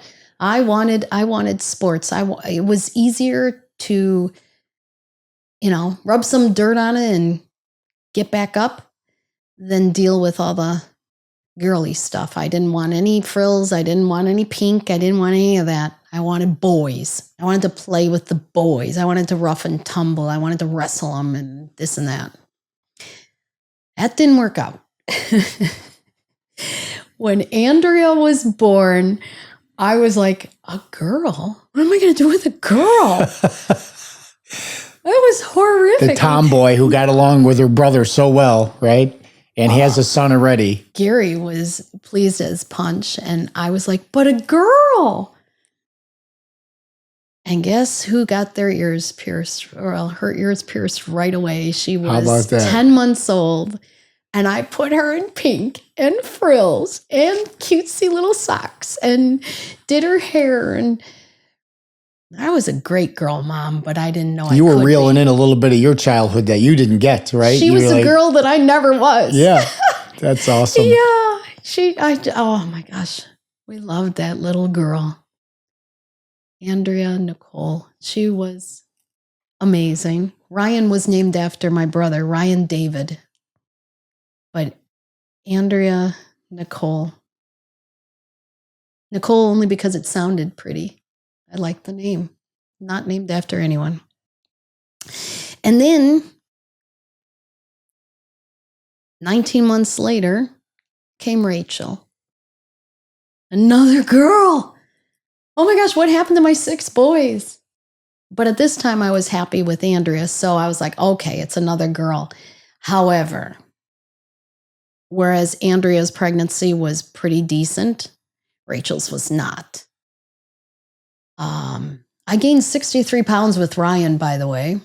What a moose I was. And that's like 50% of your body weight gain, right? What were you, like I was about 120? 102. 102. So it's Yeah. a 60% body weight gain. Yeah. That crazy. It was a lot. Then with Andrea, I gained 50 pounds. And 5 to 6 weeks later, I would lose it every single time, by the way, because I was active. I didn't sit there and bring stuff to me, guys. No, I got up. All my births were not C-sections. So, I mean, I didn't have that as an excuse. So, I mean, I healed quickly. Anyway, so Rachel's pregnancy, I went into what the doctor said was early labor. He stopped it 5 times. And I said, I think we have the wrong due date. I'm the doctor. You will listen to me. We weren't able to go on Google and, look up a doctor and see what their ratings were and if they were good doctors or whatever. You just got a doctor and you assumed he was fine. That's how it was. So I listened to that stupid man. And they sent me home 5 times. One was an overnight stay to try to control the contractions. And they wouldn't even do an ultrasound to check to make sure that she was an okay size. They just told me that was the date. She was 9 pounds, 1 ounce. And she got stuck. Wow. There was so much panic in that room, so many people running in and out. And they cut me up big time, every direction, because they wanted to make sure they could get her out because they could not get her back in. There was no C-section. They couldn't. She was that much out. A lot of screaming, and it wasn't me. The doctors were terrified because the doctor and the nurses, and they had extra doctors actually come in and out of it. It was traumatic. Afterward, the doctor said, he said to the nurse, and I heard it, I've got really great hearing. And he goes, well, I guess these shoes are ruined. It was bloody. The doctor actually climbed on top of me and was massaging my stomach to try to get the child out. That didn't work. They tried forceps, they tried everything. So finally he took his hand and part of his arm and shoved it up me and yanked her out. When he yanked her out, he tore some of the tendons in her neck and arm. So when she was born, and I would say overdue. Oh, by the way, one of the times that she actually was early labor, they gave me steroids because they were sure she was going to be underdeveloped because it was so much, before when I was supposedly supposed to be due. So she grew even bigger. She was huge.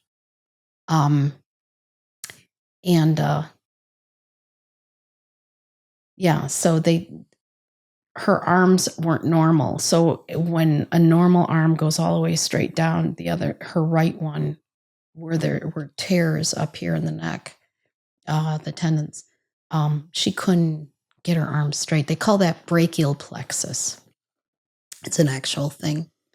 And the screaming that child did, so much pain. They immediately tied her up so that the arm wouldn't move, because I don't think they knew what to do right away. However, I find out a couple months later that this particular doctor had 16 cases against him for exactly the same thing. That doesn't mean all the ones that were lost. Mine was apparently, my Rachel birth was apparently the final straw, and his license was taken away. Now, normally, Gary and I were not lawyer people. However, I felt that this warranted something else, and I did get a lawyer for this. Rachel's arm was like she could have possibly been disabled for her whole life. And to this day, there is a difference in her arm, and she does get pain, and she doesn't have full motion. She did at 4 years old. I should say before that, I did daily therapy with that child after she was a month old. I went downtown and I went to see specialists, and I said, hey, what kind of therapies can we do, physical therapies that would get this child to have better mobility? And I did every single one every day. I had to quit my job at the time because no daycare would be willing to take her because she was a lot. Not her fault, but that's just the way it was. So I opened up a daycare at my own house, and I stayed home with my own kids, which actually it was wonderful. I did a daycare for 11 years out of my house, and I watched a lot of the neighbor kids, but I also made a name for myself, and there was a waiting list to get in. I taught music, art, reading. I took them on field trips, and we taught them how to swim in the pools in the backyard. But I could mold my kids' better behavior by being involved and teaching them how to share and take turns and all that kind of stuff. I potty trained every kid that came through my home. And if they stayed with me, instead of going to preschool, they were reading by kindergarten. It was a lot of fun. It really was. I loved it. I had 3 babies at one time. Who does that? It was, again, I can compete with myself. I'm like, I can do this. And I did. But anyway, back to Rachel. She was not daycare material. My sister-in-law actually was watching my kid, Andrea, at that time, along with her own daughter, and she had a daycare out of her house. But Rachel was a lot. There was no way that she was going to be able to do Rachel and other kids. And I looked into daycares. It wasn't going to happen. And I wasn't making enough money, even with, Gary's salary paid for most of our stuff, and mine paid for other bills and things. But it wasn't smart to pay daycare. And I don't think Rachel would have been able to anyway. So we were very involved with doing all sorts of therapy at home to try to get her arm to be able to do things. At 9 months old, she was already walking because the crawling, she just couldn't do it. Mm-hmm. She kept falling on her elbow.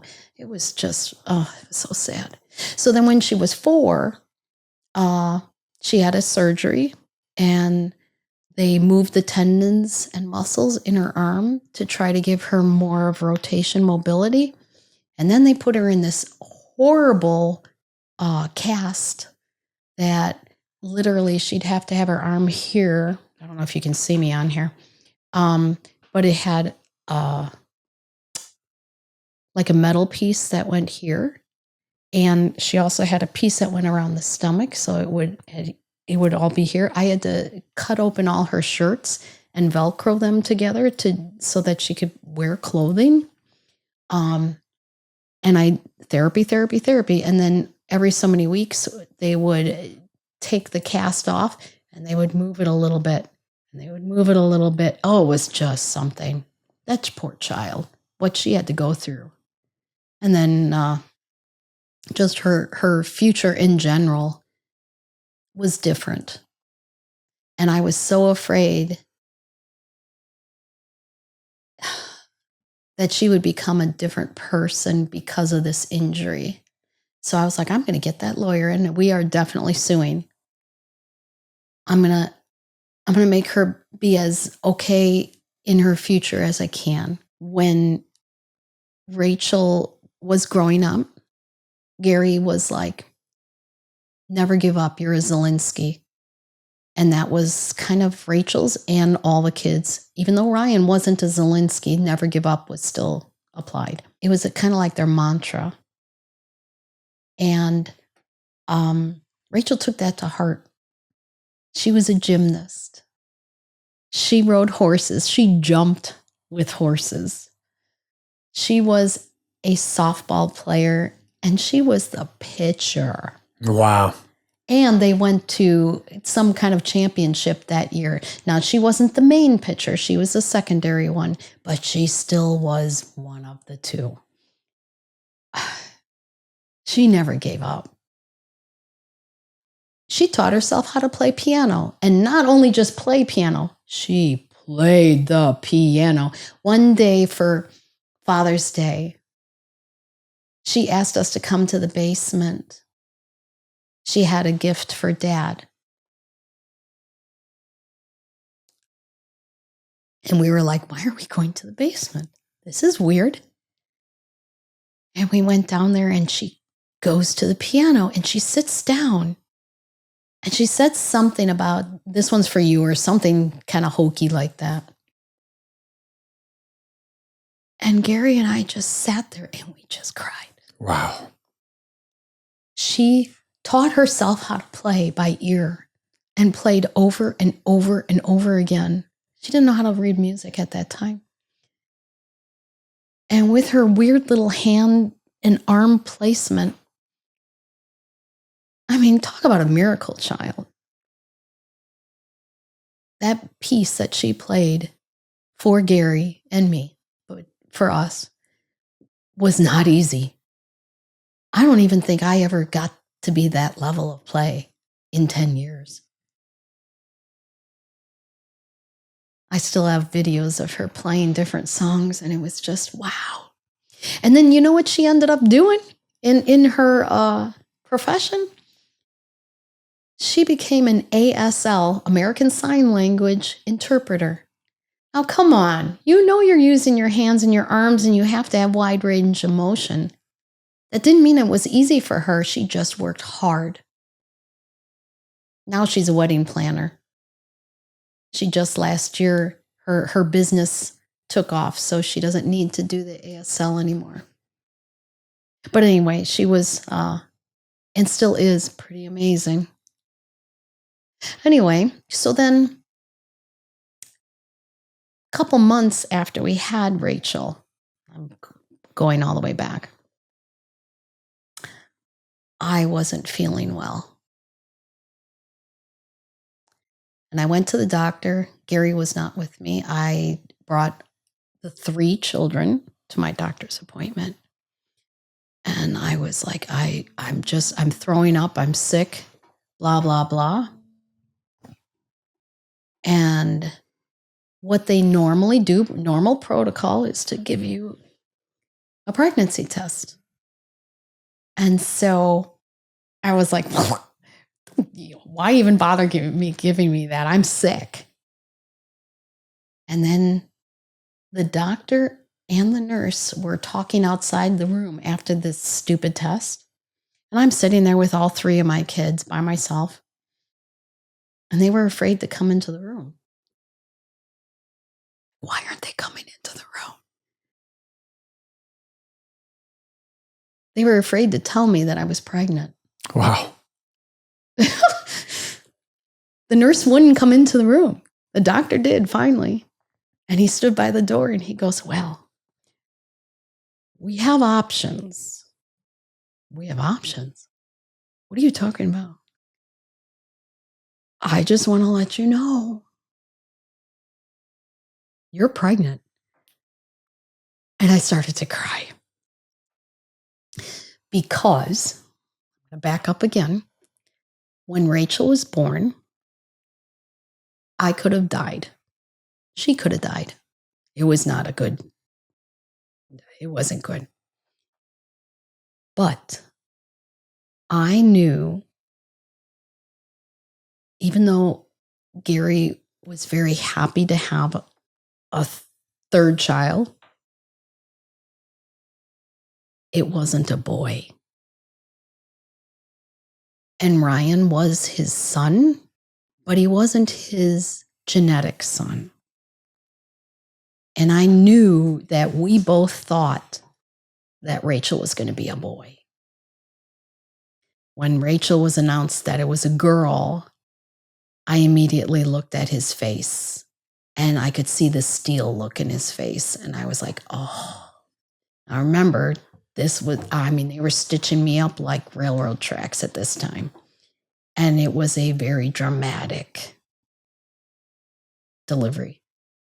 And I grabbed his hand and I said, we can try again.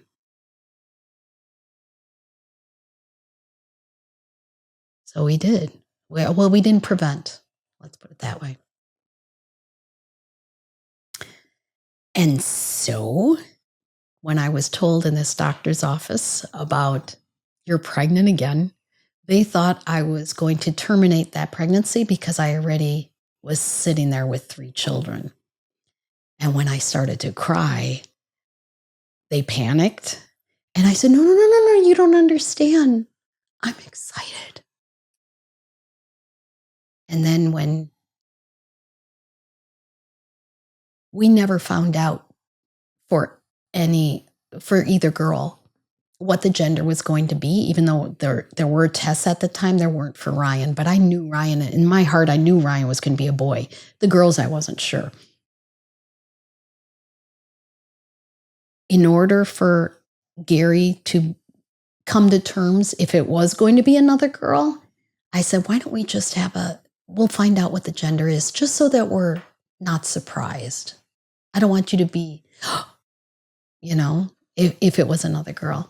And he said, yeah, I think that would be a good idea. He goes, it's okay if it's another girl, but I think I need to know so I don't build it up and then be disappointed in a matter of speaking. So we did find out, and we didn't tell anybody. And when we found out and we were in that room and they said, it's a boy, the 2 of us, I swear we were going to faint. We were sobbing. We were getting our full family, 2 boys, 2 girls. And it was very, very exciting. When I actually went into labor, my parents were outside the room. And, they were there for all 4 of them. And my mom came into the room just to check on me. She's like, hey, how are you doing? And I turned to Gary and I said, is it okay if she can stay? And he's like, yeah. And my mom was just so honored. So she was there for the birth of Richard Zielinski. And Richard was named, it was a family boy's name. All the boys were named after Gary's dad. And we got our boy. And it was good. We had many, many good years of so much fun with those kids. Gary talked me into buying a lake house. He said he had one growing up, not his, but his uncle and aunt did. And all of his brothers and sisters and cousins would go there for the summer, and how much fun it was. And I'm like, I'm not getting any lake house. Somehow we got the lake house. And we've had it since 2007. Right now it's 2026. Gosh, we had so much fun. It was the house that we actually bought. When we found out how much houses actually were costing in the areas and on the lakes that we were interested in, we're like, we can't afford any of these, not the nice ones. So we drove around and we found this one. We loved the lake. And Gary broke into the house. There was a broken door. So he climbed through it. And he's like, let's look at this without any real estate officer. Oh, you know what? I shouldn't even be saying that to you. You're a real estate dude.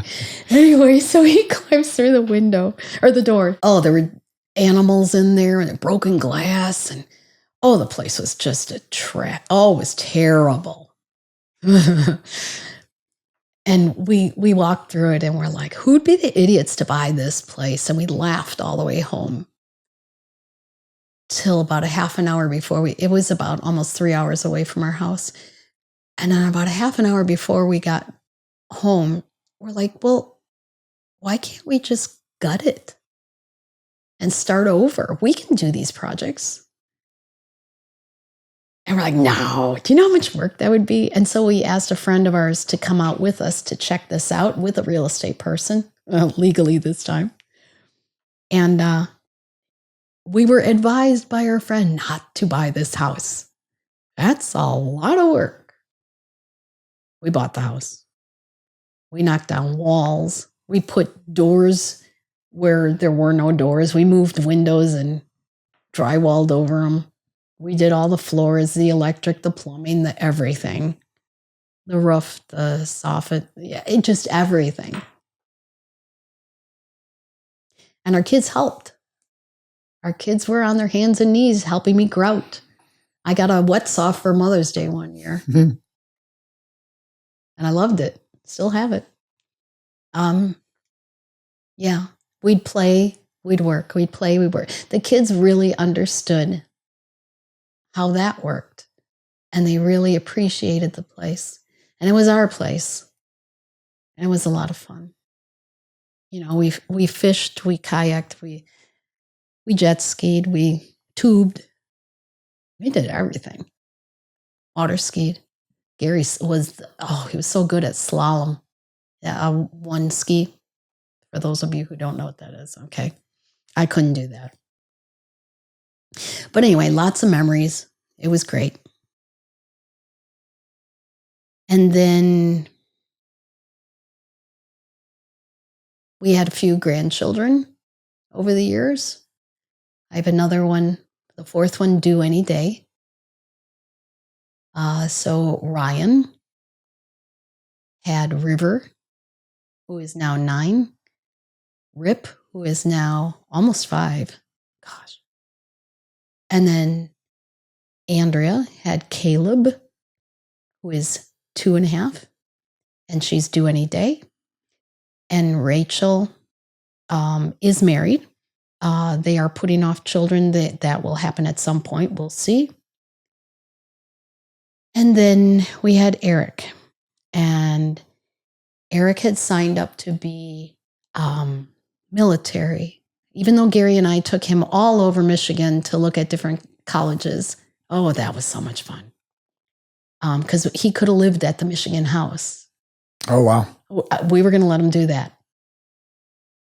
Even if he had to have friends there too. And we're like, don't break anything, you know. And then he decided, no, that wasn't for him. Pretty much almost at the last minute. And he told me his love was for the military, the Marines. He wanted that branch and he wanted it badly. He talked me into it. It took me a while because I didn't want him to do that because Eric was balls out. He would try his hardest to do what everybody else couldn't.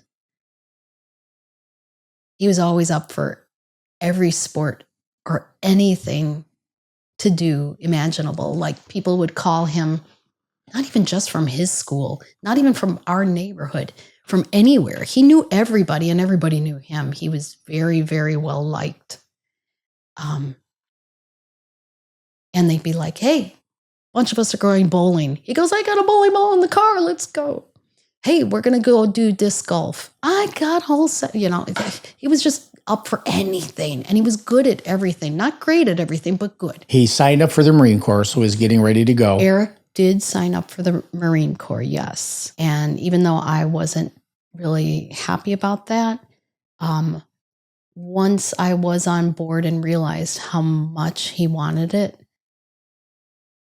I supported him, and with his sergeant and then quite a few other of the possible sergeants and even corporals and whatever, when they found out what Eric was able to do, he was a severe marksmanship person. He knew his way around guns and bows and arrows, and he was brilliant in German. Like, he could write it, he could speak it, he could sound like it. He even had pals overseas that he would talk to make sure that he got the right sound, accent almost. How was Gary with him joining the Marine Corps? He supported the kids no matter what they were wanting to do. So he was proud. He was just proud. I was terrified and proud. And I have a Marine too. I know.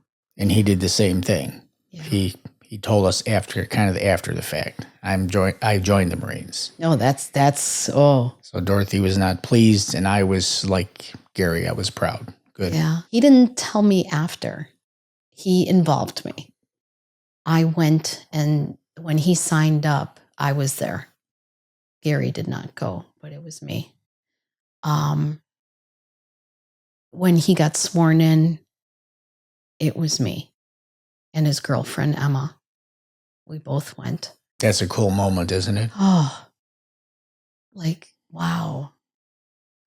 They're all standing there and they're holding their right hand up, and it's pretty cool. It's very, very moving. I was very concerned with, Eric was the kind of person who would sign up for the worst.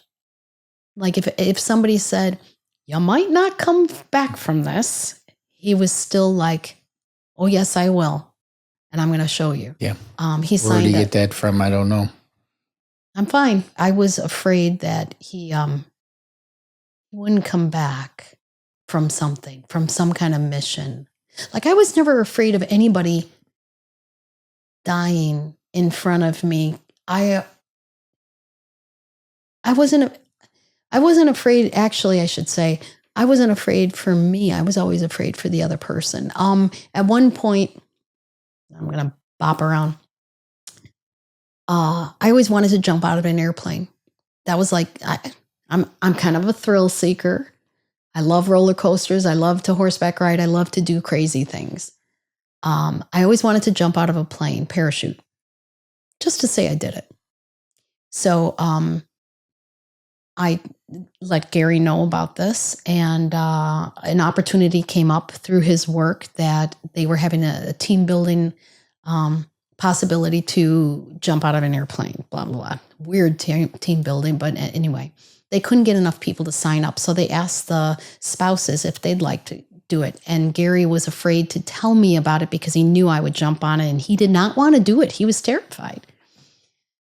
But I guess they were pressuring so hard to sell these last 2 tickets out of 6. There were only 6 of us, that he finally broke down and he asked me, and I said, of course, sign me up. Well, let's go. And he's like, oh, I knew this was going to happen. But he didn't want me to one-up him, which I'm telling you, we were competitive. So he's like, I'm going to do it too. The only time that I was ever nervous for that entire thing was seeing him jump out in front of me. I'm like, he's not going to make it. Oh my God. Not me. I mean, I'm jumping out, wah, but Seeing him jump ahead of me was scary. So Eric signing up for the military, I was like, oh my gosh, what if I lose him because he signs up for some stupid mission? And I think God really listened to that, because we did lose him. But we didn't lose him in the military. We lost him in a couple months before he was supposed to leave. Actually, it was probably only a couple weeks before he was supposed to leave. September 4th. He was supposed to drive me to, I was supposed to have my hand surgery the next day. And when I came downstairs for him to drive me, he wasn't in the house and his car wasn't there, and the garage door was swinging open with the wind. And I had had a tracker on his car and on his phone because he was just Eric. He knew about the one on his phone, so he would leave his phone all over the place. But he didn't know about the one on the car. And so they were together.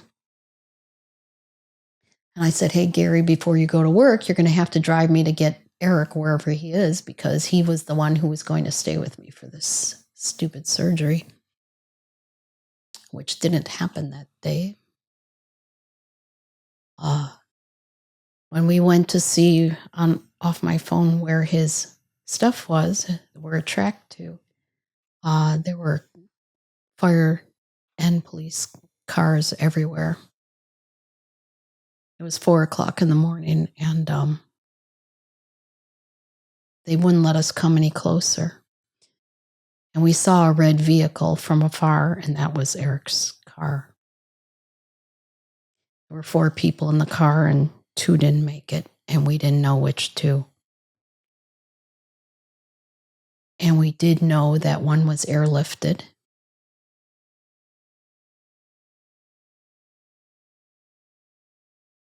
And we were told which hospitals that the 4 were at. So we raced to Silver Cross, and Eric just happened to be there. And he had been pronounced dead at the scene. So we lost him in 2018, and that was the beginning of some harder times.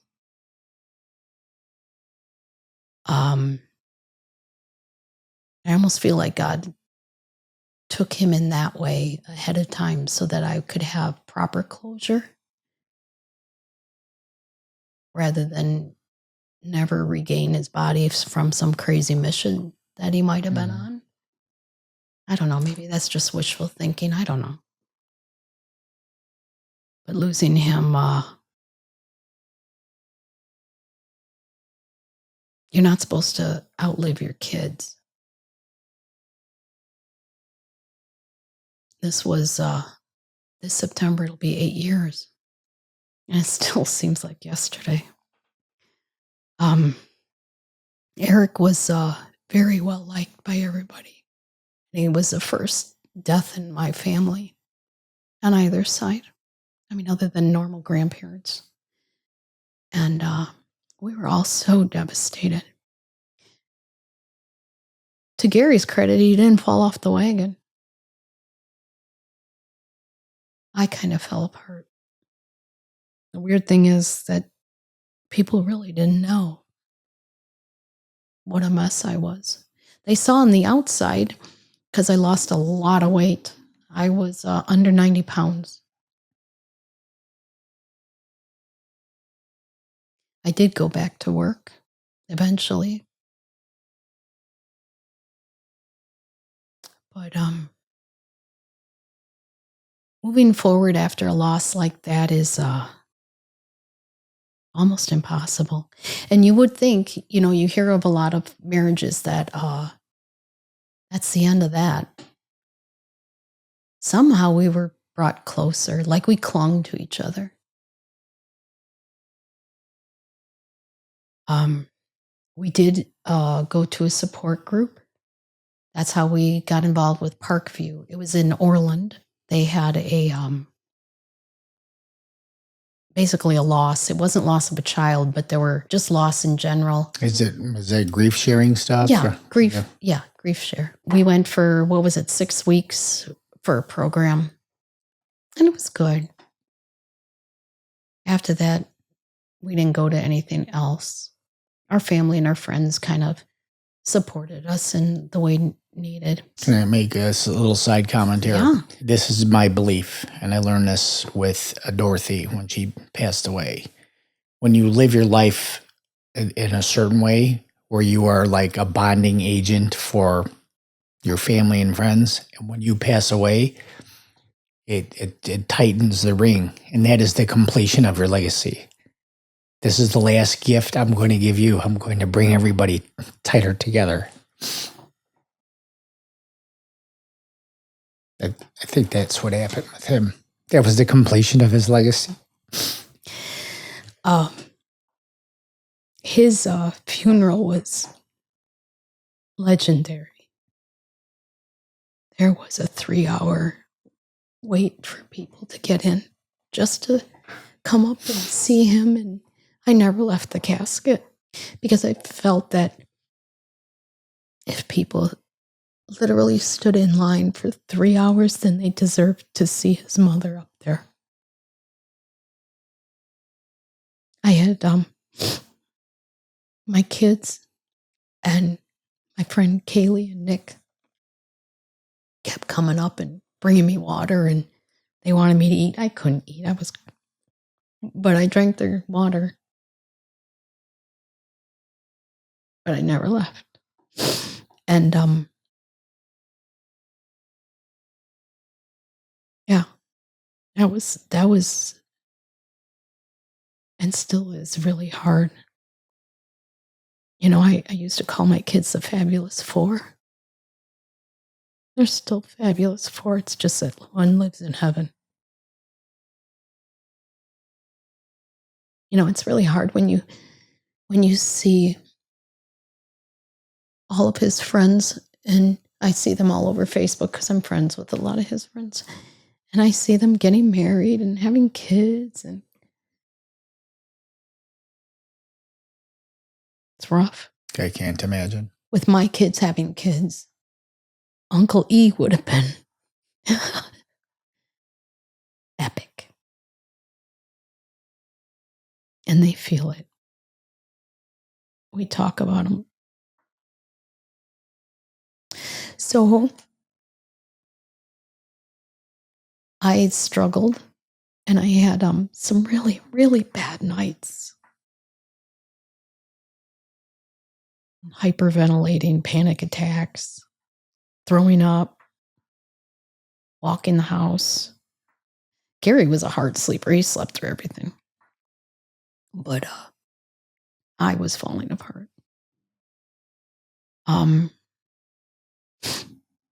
So I started to go on Facebook during the night, stupid hours, and I came across a mom, who also had lost a child, and she posted, "I'm not okay." And so I started private messaging her. She told me her story. I told her mine. And by the end of that conversation, she said she was going to try her best to be okay the next day, and blah, blah, blah. That kind of opened a window for me. And I started visiting Facebook often during the night because that's when I struggle. I couldn't sleep because the nightmares and the loss just felt crushing. And I found that there are a lot of grief Facebook support groups. And so I started really reading through them. And I wouldn't post my story. I just commented on theirs. And it almost started to become some kind of a like it was healing me by being there for the other people. Everybody has a different story, and some are worse than yours.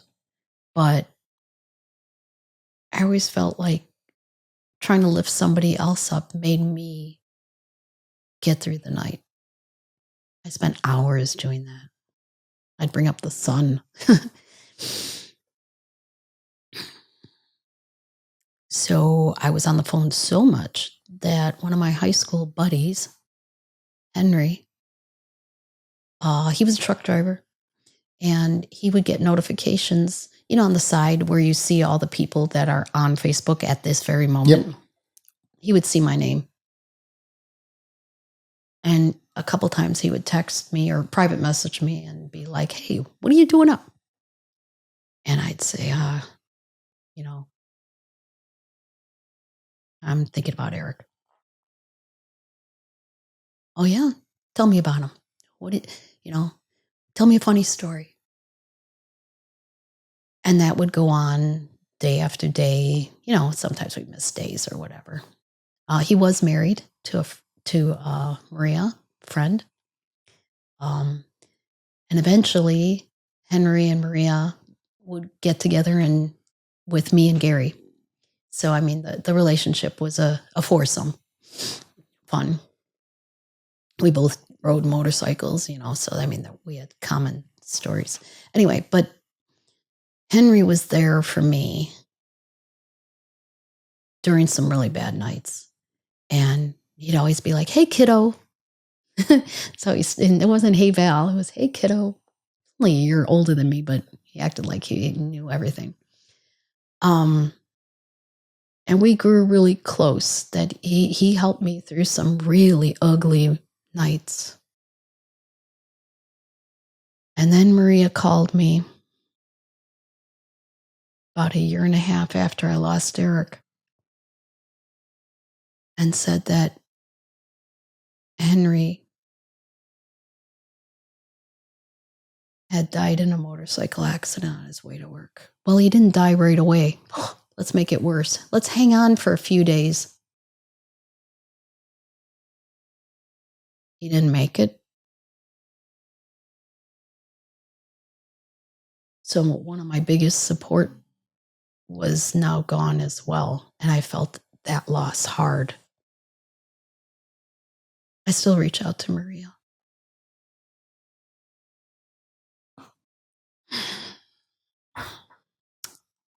My dad had dementia, and he fought that for 8 years. Eventually, he was too much for my mom, and she had to put him into a memory clinic. But she stayed there almost every single day, all day long. Almost. And I'd go up there and I lived closest. My brother and sister, they went there occasionally too, but I lived closest. And I took the summer off that year. Well, I took that summer off because of Eric. Because he was leaving for the military. This is when he was still with us. I wanted to spend as much time with him as I could. And so I took the summer off from teaching. And he and I did a lot of things. He taught me how to frisbee disc golf.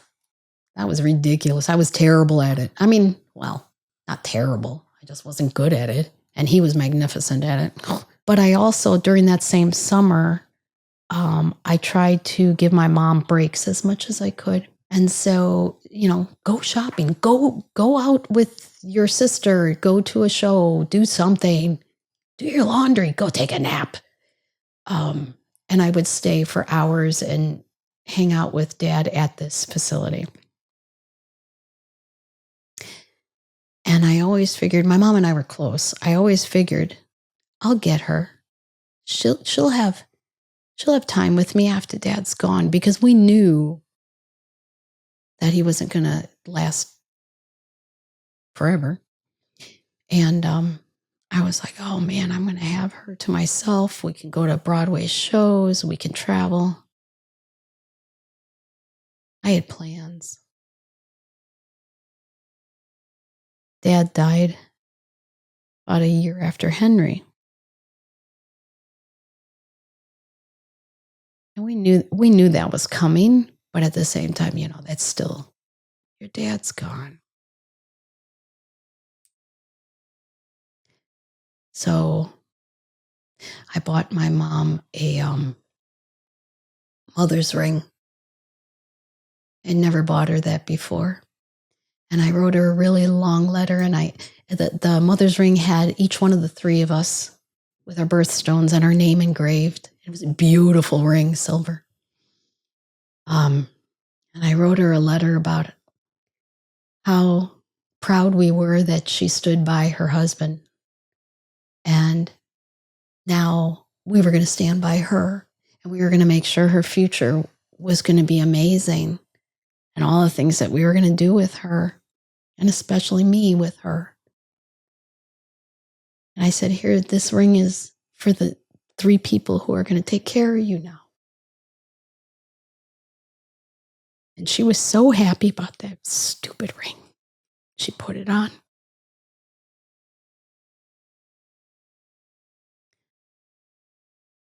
And we buried Dad. And she wore that ring to the wake and funeral. She showed it off. And she read the letter, and she loved that letter. And then we all went home.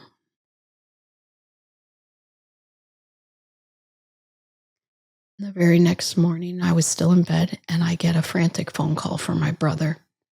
Mom's in the hospital. What do you mean Mom's in the hospital? We need to go now. Kishwaukee, Wisconsin. Oh, that's not Wisconsin. Why am I saying that? Kishwaukee. It's Illinois. Sycamore. And I drove at the speed of light, I swear. It's an hour drive. I think I got there in 38 minutes. They brushed us into a room, and everybody looked like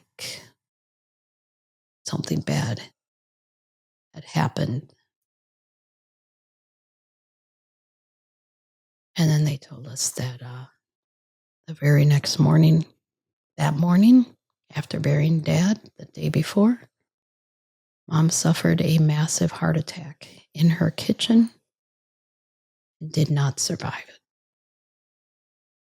I didn't get one day with her, not one.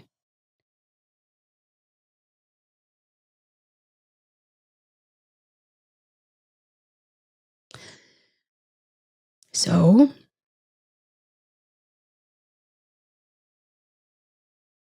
I did have my 3 remaining children and grandchildren and tons of friends. And my family was getting smaller.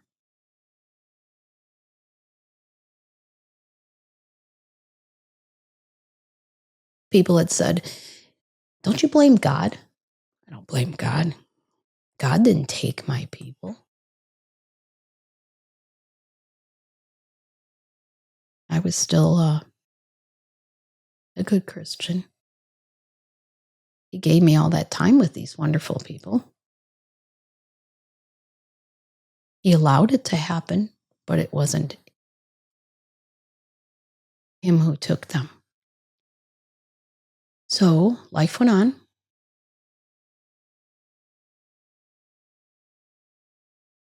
It was hard after losing her, but not as hard as the next loss.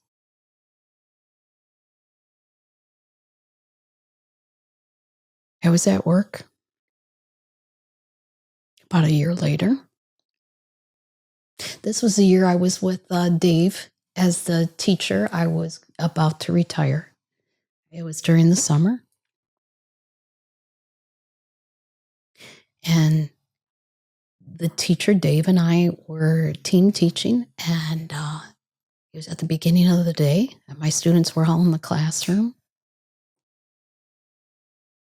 And I get a phone call on my phone, and and normally I don't answer them, but it's my sister-in-law. She never calls me. And I pick up the phone, and she goes, "Your brother's dead. No hello." And I'm like, "What? What?" And she goes, "David's dead."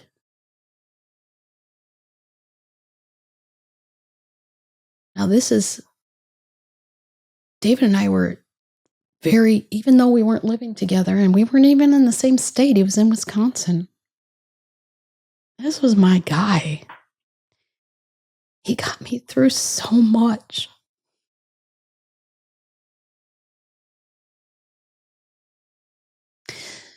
He had an aversion to guns. He hated them.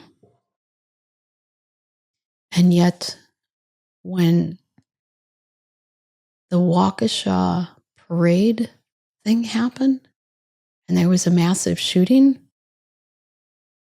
just a few months before this,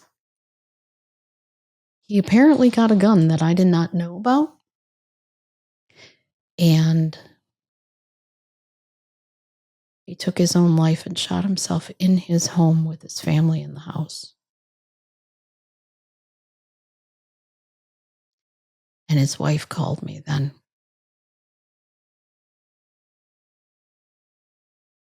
Apparently, he had been dealing with some ugly demons.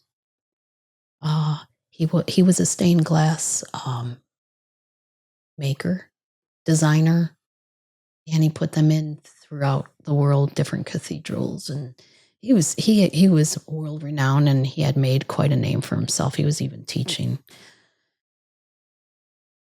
and apparently, Dave didn't want to wear any protective gear when working with all this lead. And he had a severe case of lead poisoning. And he was dealing with all sorts of demons. It was making his brain all crazy. And he told Sonara, his wife, that he didn't want me to know about it and that he was going to deal with it. So she was trying to get him into a program where they were going to do transfusions and other things, but mainly the transfusion. And he was refusing to do it. And one morning he just didn't want to do anything anymore. That one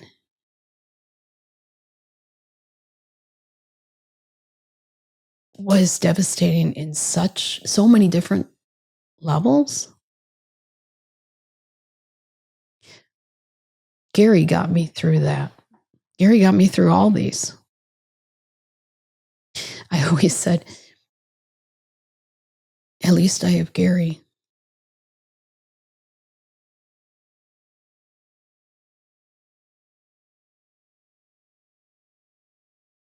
And then a year later, after losing David,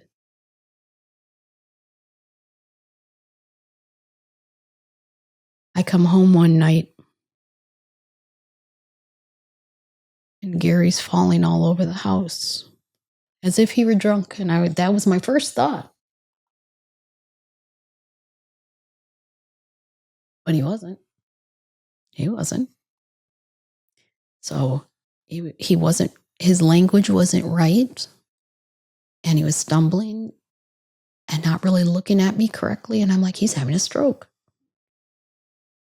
And this was late at night, 9-ish. I was just teaching a glass arts class in honor of my brother. And so I said, hey, Garrett, why don't we put some shoes on? I'm going to get your coat. We're going to take a ride. And he was having trouble understanding what I was saying. And he could barely walk at that time. his gait was so messed up. So I had to almost carry him. He was 160 pounds at that time. Pretty much carry him to the car, and I raced him to Silver Cross. In less than an hour,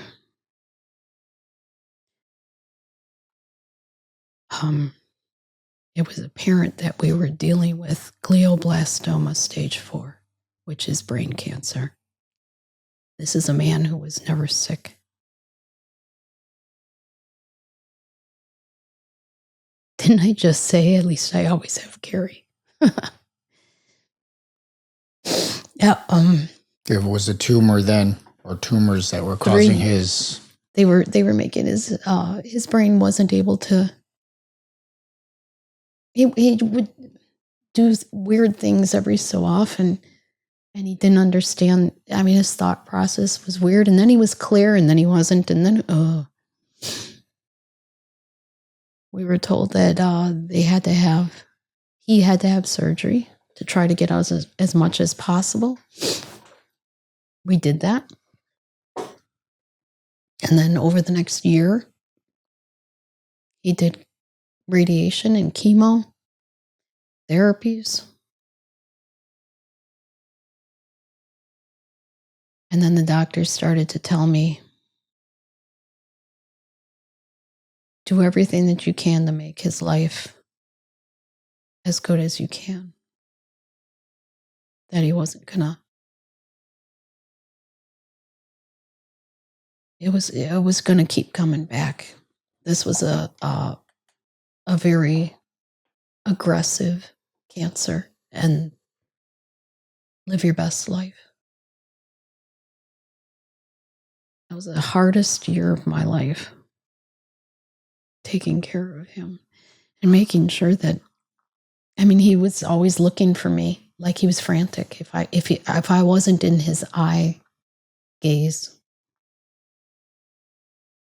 there were times where he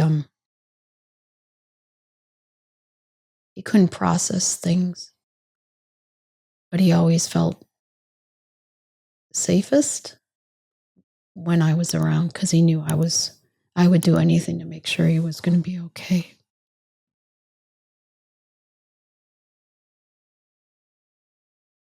He went downhill after the first 3 months after that surgery.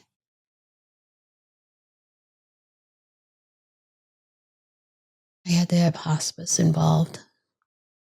He put on a lot of weight because he had so many seizures that they had to put him on steroids. Stupid steroids. And he suddenly, I mean, a little bit over time, he ended up being 220 pounds of unhappy confusion. I had as many family members and friends that I could come to visit him on a daily basis. I was like a receptionist too, always scheduling somebody. Oh, okay, who's coming tomorrow? His kids did come and spend time with him on a weekly basis. They're very, very devastated, but good.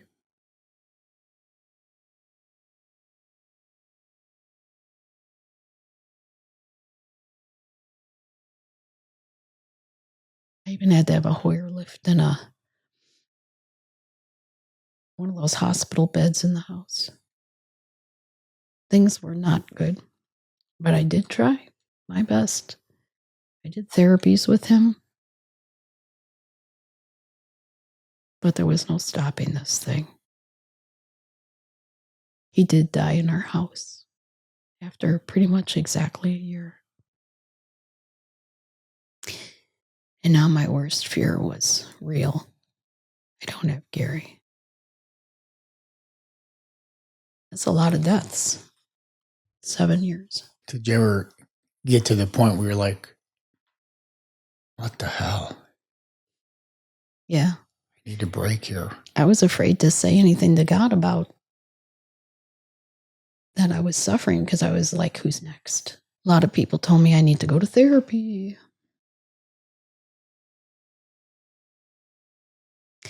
You know what my therapy is? It's just stay busy. Not so much where I can't think about things, because that's just avoidance. But I'm very social. And I thought, well, maybe if I connect with a lot of my friends, make new friends through the community that I live in. I'm in a 55 and older community that there's a lot of activities and events and sports and da da da da da. And they knew me and Gary. And they really have surrounded me and lifted me up. Carillon Lakes, greatest place on earth. Disney has nothing on them. I'm very involved there.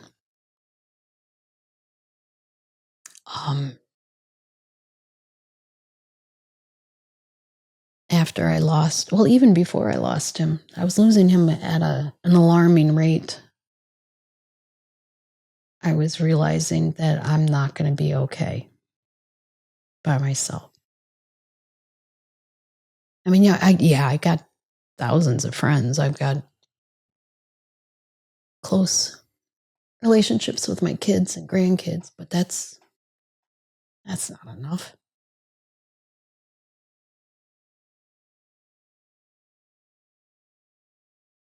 So after Gary died, I got a life insurance policy. And I decided that I was going to take a trip because I need to get my head on straight. I was a mess. And I guess people don't really believe that. I heard afterward that, oh, you always seem so happy. You're so positive. Fake. You're good at that too. You're good I'm at fine. Yep, good at sucking it up. So one of my best friends, Patty, and I went to Hawaii for 3 weeks. We did excursions pretty much every day. We went to 4 islands on that life insurance policy. And on that trip, Patty and I did a lot of in-depth talking. And I said, once I get back, I'm starting over. I can't do this. So about when I started actually really knowing that I was losing him and he was not the same person, about a year from the beginning of that to then, after this trip, I signed up for Facebook dating. Not everybody has been supportive of that, but nobody's living my life but me. I want to backtrack you a little bit about the travel with Patty. So, Dorothy, you know the story, and many people that watch the podcast know she died on an airplane touching down to the cancer center. And the most fun we had as a couple was when we traveled. So from the time she died to all my travels after that, and I had a lot of travels because my godmother was, she was in ill health and she was going to check out too. So I wanted to visit her as many times. It was really hard for me to get on a plane because one, it brought back the traumatic day that she died in my arms on the plane. And two, it was like, we were the best as a couple when we were traveling. I don't have anyone to travel with anymore. So it was really a double-edged sword. And then when I get to the location, like Mary Kay lived in Palm Springs, which is a beautiful place. I would spend time with her. Then I would go and do some outdoor activity. I'd hike a mountain path or walk to the downtown and stuff. And although I was doing something and it was kind of mesmerizing when you travel, I was always carrying that dark energy. So was that happening with you with Patty in Hawaii, where you you were like in awe of the beauty of Hawaii, but then you were like kind of, oh shit, you know? Well, I'll tell you why that was hard. That particular Gary and I wanted to go to Hawaii, and we did just start our travels.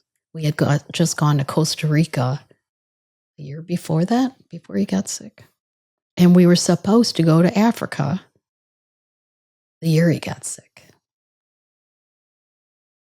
So yeah, my travel buddy was different now. So yeah, I mean, you do feel that.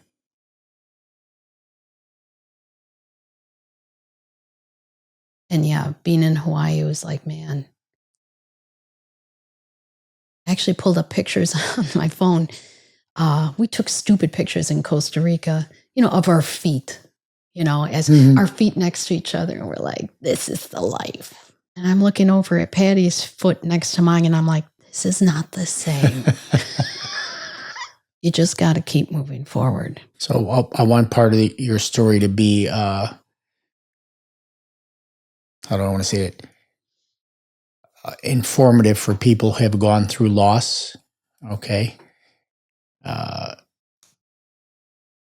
Your community was, and being involved in your community, but it started with the Facebook grief thing. Oh my gosh. Right? Yeah, for sure. So you found an avenue where you felt you could help people, right? And that is therapy. It was. So therapy doesn't have to be sitting with a therapist. And then your community, I know this because I know you now, they had a GoFundMe fundraiser for you. You guys were benchmarks in the community. You were involved in everything. So when you say alone, we're never really alone. But that's pretty cool stuff that you're a community. And I've met a lot of those people. Yeah. And well, that is a really wonderful place to live. They have introduced me to some sports I've never been I like playing softball or baseball or whatever, but I've never considered some of the sports that I'm playing now. I play bocce. I do a little bit of pool, whatever. But the two most, I mean, you know this, the most fun ones are ping pong. Go figure. That's a sport. Who knew? And pickleball. Oh, so much fun. I mean, okay, so remember how I told you that I was heavy 5 times in my life? 4 pregnancies. And that year, I was 130 pounds when Gary was going through everything. Which at 5 feet tall.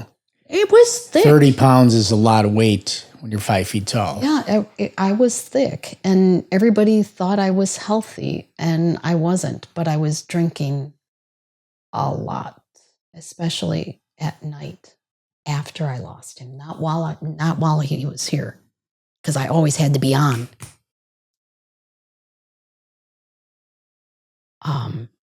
He needed me throughout the night. He needed me all day. There was no drinking. After I lost him, whiskey became my best friend. And to be honest, I smoked some pot and did a lot of nighttime eating because of it. Get the munchies from that stuff. Oh my gosh, yes. But that was the only way I could sleep. I was by myself at night. I hated it. And yeah, I did get to a really bad place. Do you want to talk about that? The darkest moment or no? I always thought that I would be above doing anything stupid.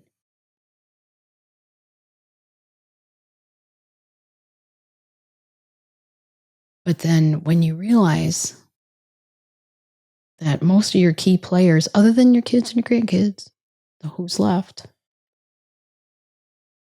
are not there anymore. And your life is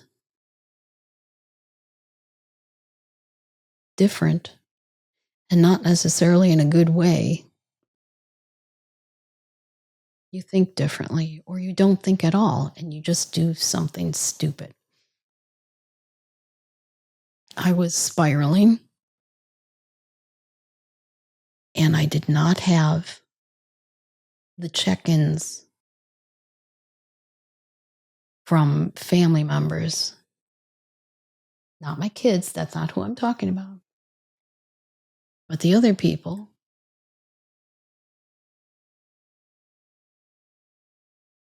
thought that I was okay, so they didn't check in on me. And I'm not blaming them. I'm just saying I was alone.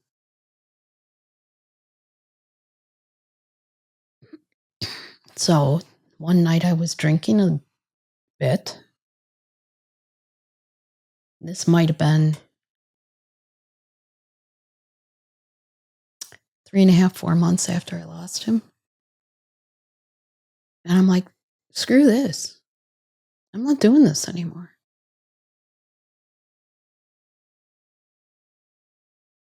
And I ended up in the bathtub with a full bottle of whiskey. Just opened it.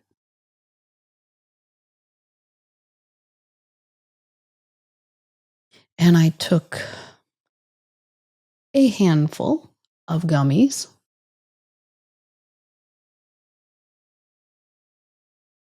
And I brought in the phone and a gun with me to the bathroom.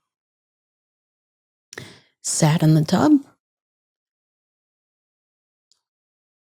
and continued to drink.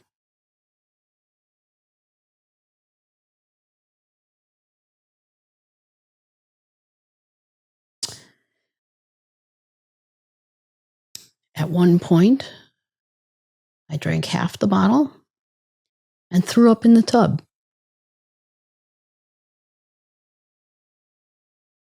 So in my stupid mind, I'm like, oh, more room for the rest of the whiskey. And kept drinking. Ugh, disgusting. And then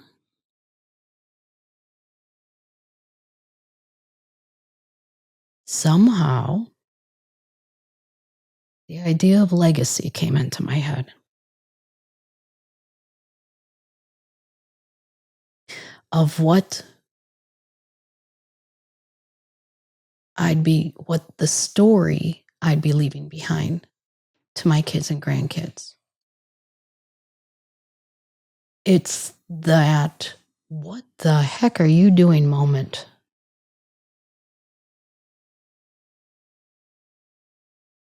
And I was literally thinking of my grandkids, and I'm like, how am I supposed to? The never give up idea would end here.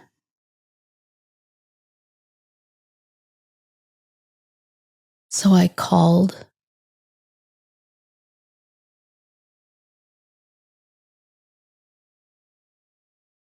my son-in-law, Jordan. And when he picked up immediately, pretty much, he was running. He liked to run, I guess, late at night down Chicago. They live in Chicago. And he said, "Are you okay?" He goes, "Wait a minute, wait, I'm pulling over." And he turned off his music or whatever. And he's like, hold on. You're not okay. I go, no, I'm not okay. He goes, all right, wait a minute. And so I don't know if he sat down or whatever, but he gave me his full attention. Now, let me back up just a little bit.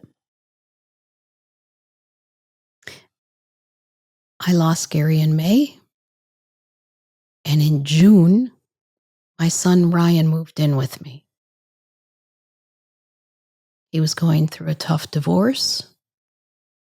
And it was conducive to both of us for him to take over the guest room.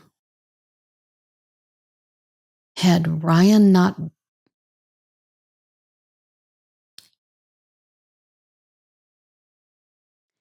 stayed with me during that time, I probably wouldn't even have gotten that far. He probably has no idea. But his presence, daily presence,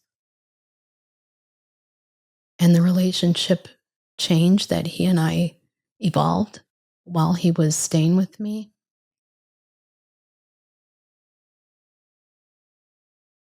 it was right.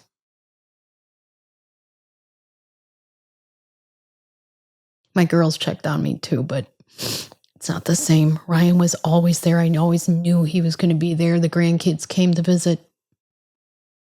So back to that night. Jordan's on the phone with me and I'm telling him I'm not okay. And so he tried to talk me into being okay. And within, 8 minutes, I was by myself in the house. Within 8 minutes, I hear Ryan barreling into the house. And he comes running immediately for the bathroom door and he's banging on it. Ma, you okay? Now you can't tell me that Jordan didn't text you. Oh, immediately. Between those two boys, I got my shit together that night. I don't even know if they know how close I was.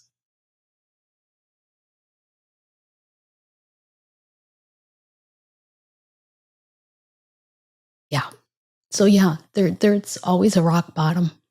I hit it. Sometimes you can hit it and that's where you stay and it's done. So you splatter on the bottom.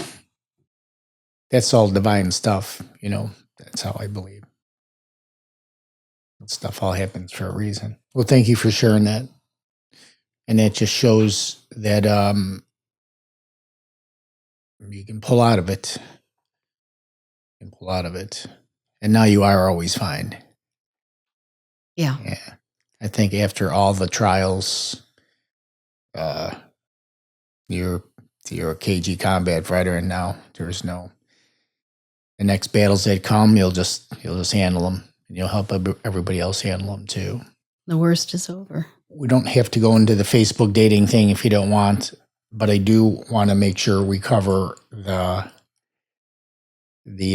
Eric story with the concert because I love that one. Okay. So go just color the whole thing out like. Oh, you want to hear the whole thing? Yeah, it's such a good story. It's one of my favorite stories, honestly. I love Nickelback. Daughtry's good, but I love Nickelback. Yeah, I know people are rolling their eyes at just. I love them to too. This. I don't care what they say. I don't care either. I just love them. And when they were giving away on, I think it was B96. One of the radio stations was giving away tickets to see the two groups. I was like, oh, if I could win these, oh my gosh, that would be so amazing. I remember making all those phone calls day after day after day. And finally I won 2 tickets and I was so excited. This is Nickelback and Daughtry? Yes, together. Boy. Oh my gosh, it was so awesome. And I'm like, this is going to be legendary. And it was during the summer. So you knew it was an outdoor, fun, warm. Oh, it was the best. And it was downtown Chicago. I couldn't wait to come home. And the only people living in my house at that time were Gary and Eric. And so I'm like, Gary, you won't believe I won 2 tickets to Nickelback and Daughtry. What? Says Eric. He's in the house. He comes racing snooping down. Your conversation. He heard it. I don't think he was fully all the way upstairs. And he comes racing over. What? Oh, my, Ma, you got to take me. You got to take me. I'm like, Eric, this is a dad and me thing. No, come on, man. Da, da, da. And I'm like, dude, I understand you love him too, because he did. And I said, but this is a date night thing. Oh, man. And stomps off. So Gary and I were very excited to go to that. The day of, Gary gets called into work. And he was major disappointed. And he's telling me in the house, he goes, I don't know how to tell you. I just got called in. I can't make this make this concert. Before he was even done talking, I heard Yippee screaming, screaming in the part of the house. He's running into the room. I don't know how he hears this stuff. Eric's in the room and he goes, Ma, now you have to take me. And I'm like, oh my gosh, you really, dude, you're 18. You really want to go with your mother to a Nickelback concert? Yes! I'm like, oh my God. So we did end up going, me and Eric. And again, this is the summer before I lost him. This was possibly my happiest day. Going, not even because I lost him, but because my 18-year-old son wanted to party with his mom in front of all these people at a Daughtry and Nickelback concert. Legendary. Epic. It was so much. He gave me all day. We went downtown and we walked along the beach. We were everywhere. We ate at those little side hot dog standy things. I mean, he gave me all day. And we were scream singing along with the songs. And I have so many good pictures, a few videos, but more so pictures of the two of us together. We had so much fun, and he was not embarrassed to be with me. You're cool, Mom. We talked about you already. God, it was so much fun. We were, oh my God. Yes, best day ever. It might have been the best day ever. Losing him just a month or so, maybe later, just cemented how God works. He gave me the best day ever with that kid, knowing that I was going to lose him.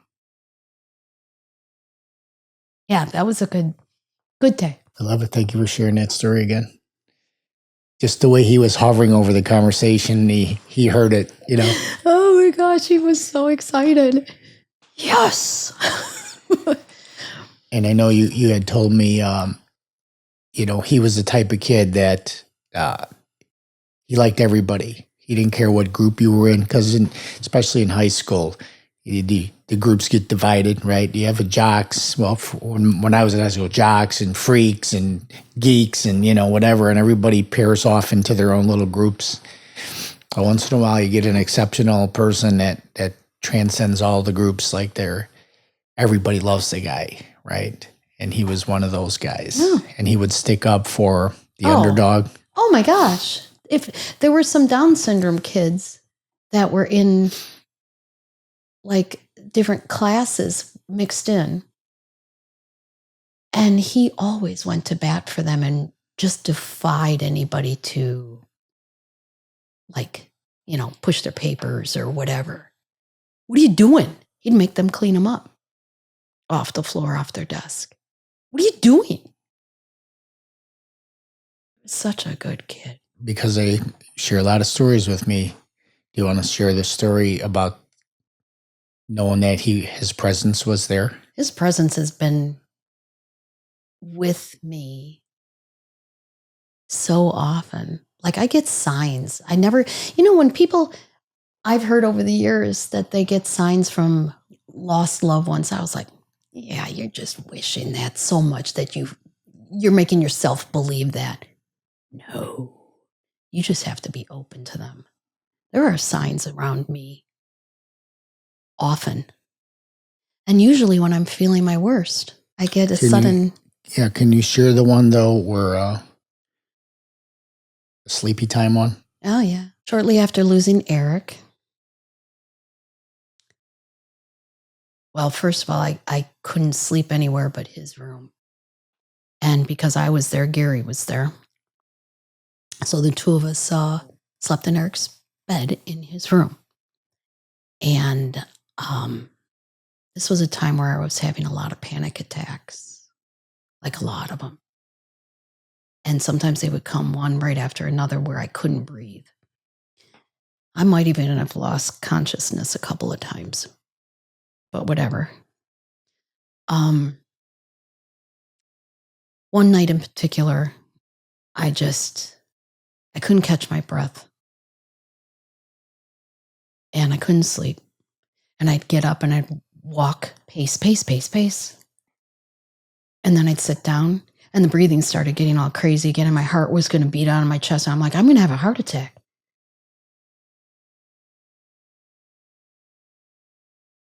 And I would just try to regulate my breathing and it just wasn't getting any better. And I'd have to lay down on the floor. I got off the bed, laid down on the floor, and I'm like, I'm going to die in this room.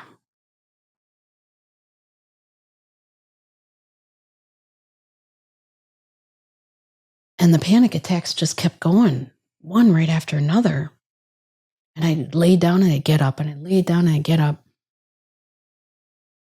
And I'm like, I'm going to wake him up, Gary, behind me. And I was getting louder with the breathing. And I'm like, I am going to die in this bed tonight. And I started to breathe heavier and heavier. And suddenly I felt this weight of a hand, like a man's hand, big hand.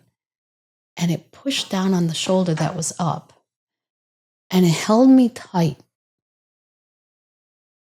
And for some reason, it just took out the fight or flight or the scared, and it gave me a sense of real serious peace and calm. And I just relaxed. My breathing went back to normal and no more hyperventilating.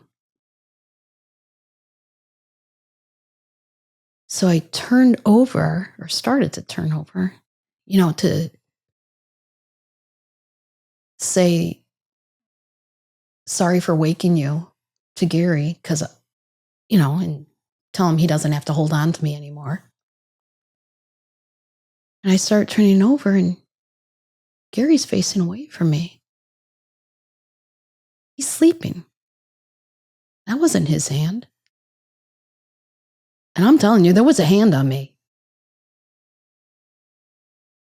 I'm like, whose hand was that? Was it Eric's? I don't know if that's possible. Was it God's? Because it was one of the two of them. There was a hand on me. And it wasn't Gary. And so I thought about that for a while, and then I went to sleep. Calm. Then when I woke up the next morning, I'm like, okay, now whose hand was that? Did I make that up? I'm like, I didn't make that up. That was real.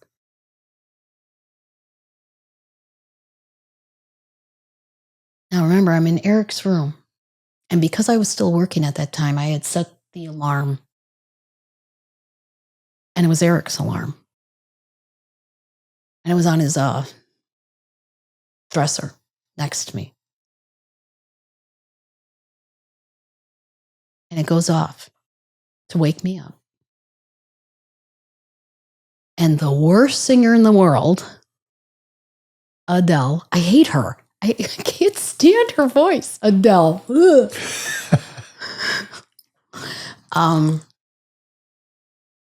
The very first, it wasn't even into the song.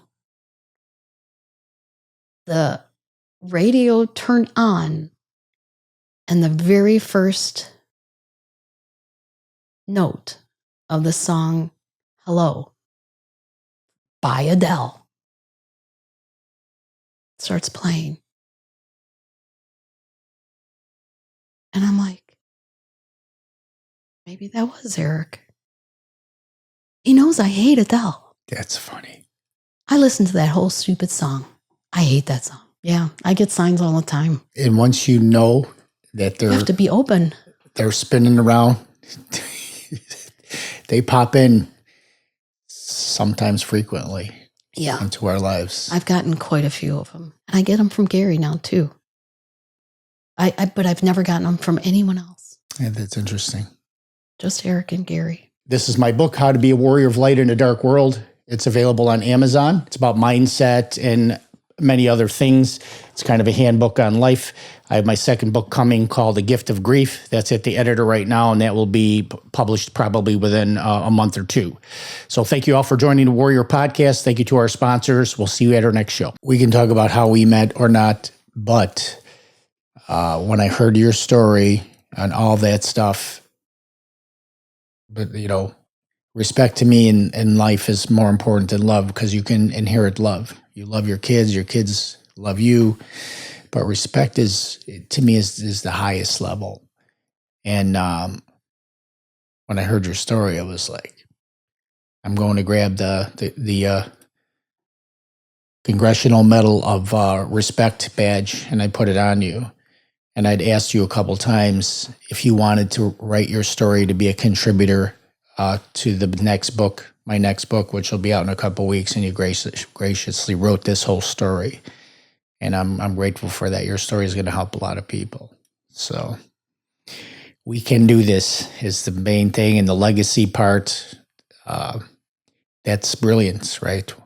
And what am I going to leave behind? And how can I help others? Honestly, that's generally how I roll. I don't really think about myself. I think about other people. That's the ultimate cheat in life, though, is kindness.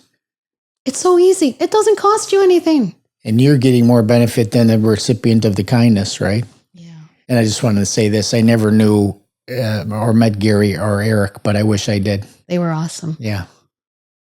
And I understand Dorothy was too. Yep. And the blessing that we had them, you said it already. You said you can question God, but you're like, hey, God gave me these people. Yeah. Right? You had them for a while. So is there anything else you want to cover? Well, of course. All right. Take it from here. So the end of that book, the very end of your Gift of Grief, will have some information more along how I'm doing now. And I think I'm going to be okay. I think so. And a large part of that, if not the whole thing, is because I met somebody. I went on Facebook dating and somehow came up with an exact match to me. Yeah. Yeah. And he's cute. Yeah. He is. He floats my boat. So are you telling me that I could find somebody too that checks all the boxes? I think it's possible. Anything's possible. Well, now I'm hopeful. You're stupid. So, yeah. I'm seeing him right now across from me. What an interesting twist to the story, isn't it? You and I have a lot in common, but it's way more than that. Yeah, I think so. I enjoy being with you. So let's not get too mushy here. You do like smashing my face in pickleball and ping pong. I do. It's fun. Highly competitive, and so are you. Yeah, it's a lot of fun. You got me off my ass, and I'm down like 30 pounds now. So you're looking great. Well, thank you. And I've met most of your kids, and they're great people. Your grandkids. You and Gary did really good. You raised a good bunch of kids and one in heaven. Well, thank you. I feel like you and Dorothy did a very good job on your 3 boys. They are very sweet. Yeah. You've got wonderful grandkids. Yeah. We're blessed. We are blessed. So they're all keepers. All right, my friend. Are we good now? I think so. Okay, awesome. I just wanted to say to everybody, yes, there will be a book coming out called The Gift of Grief. And it's my travels through reframing the grief about Dorothy as a blessing. Grief really never goes away. We carry it like a weight in our backpack forever. And But it's not only my story, it's like 20 other contributors have written their stories. There's also portions of the book that talk about what not to do to people grieving and what to do that really helps people grieving. And, hopefully the book will help a lot of people. Valerie's story is kind of the end. It's the end of all the stories. And there's an interesting little twist, which we just talked about it at the end. My dear friend, Valerie Zielinski, badass warrior, thank you for sharing everything with me today. It was very, very powerful. So, Thanks for having me. yeah. And I don't mind being your personal assistant for a while if you let me stick around. So, all right, everyone. Thank you for joining us on the Warrior Podcast today. Remember, there's a warrior inside us all.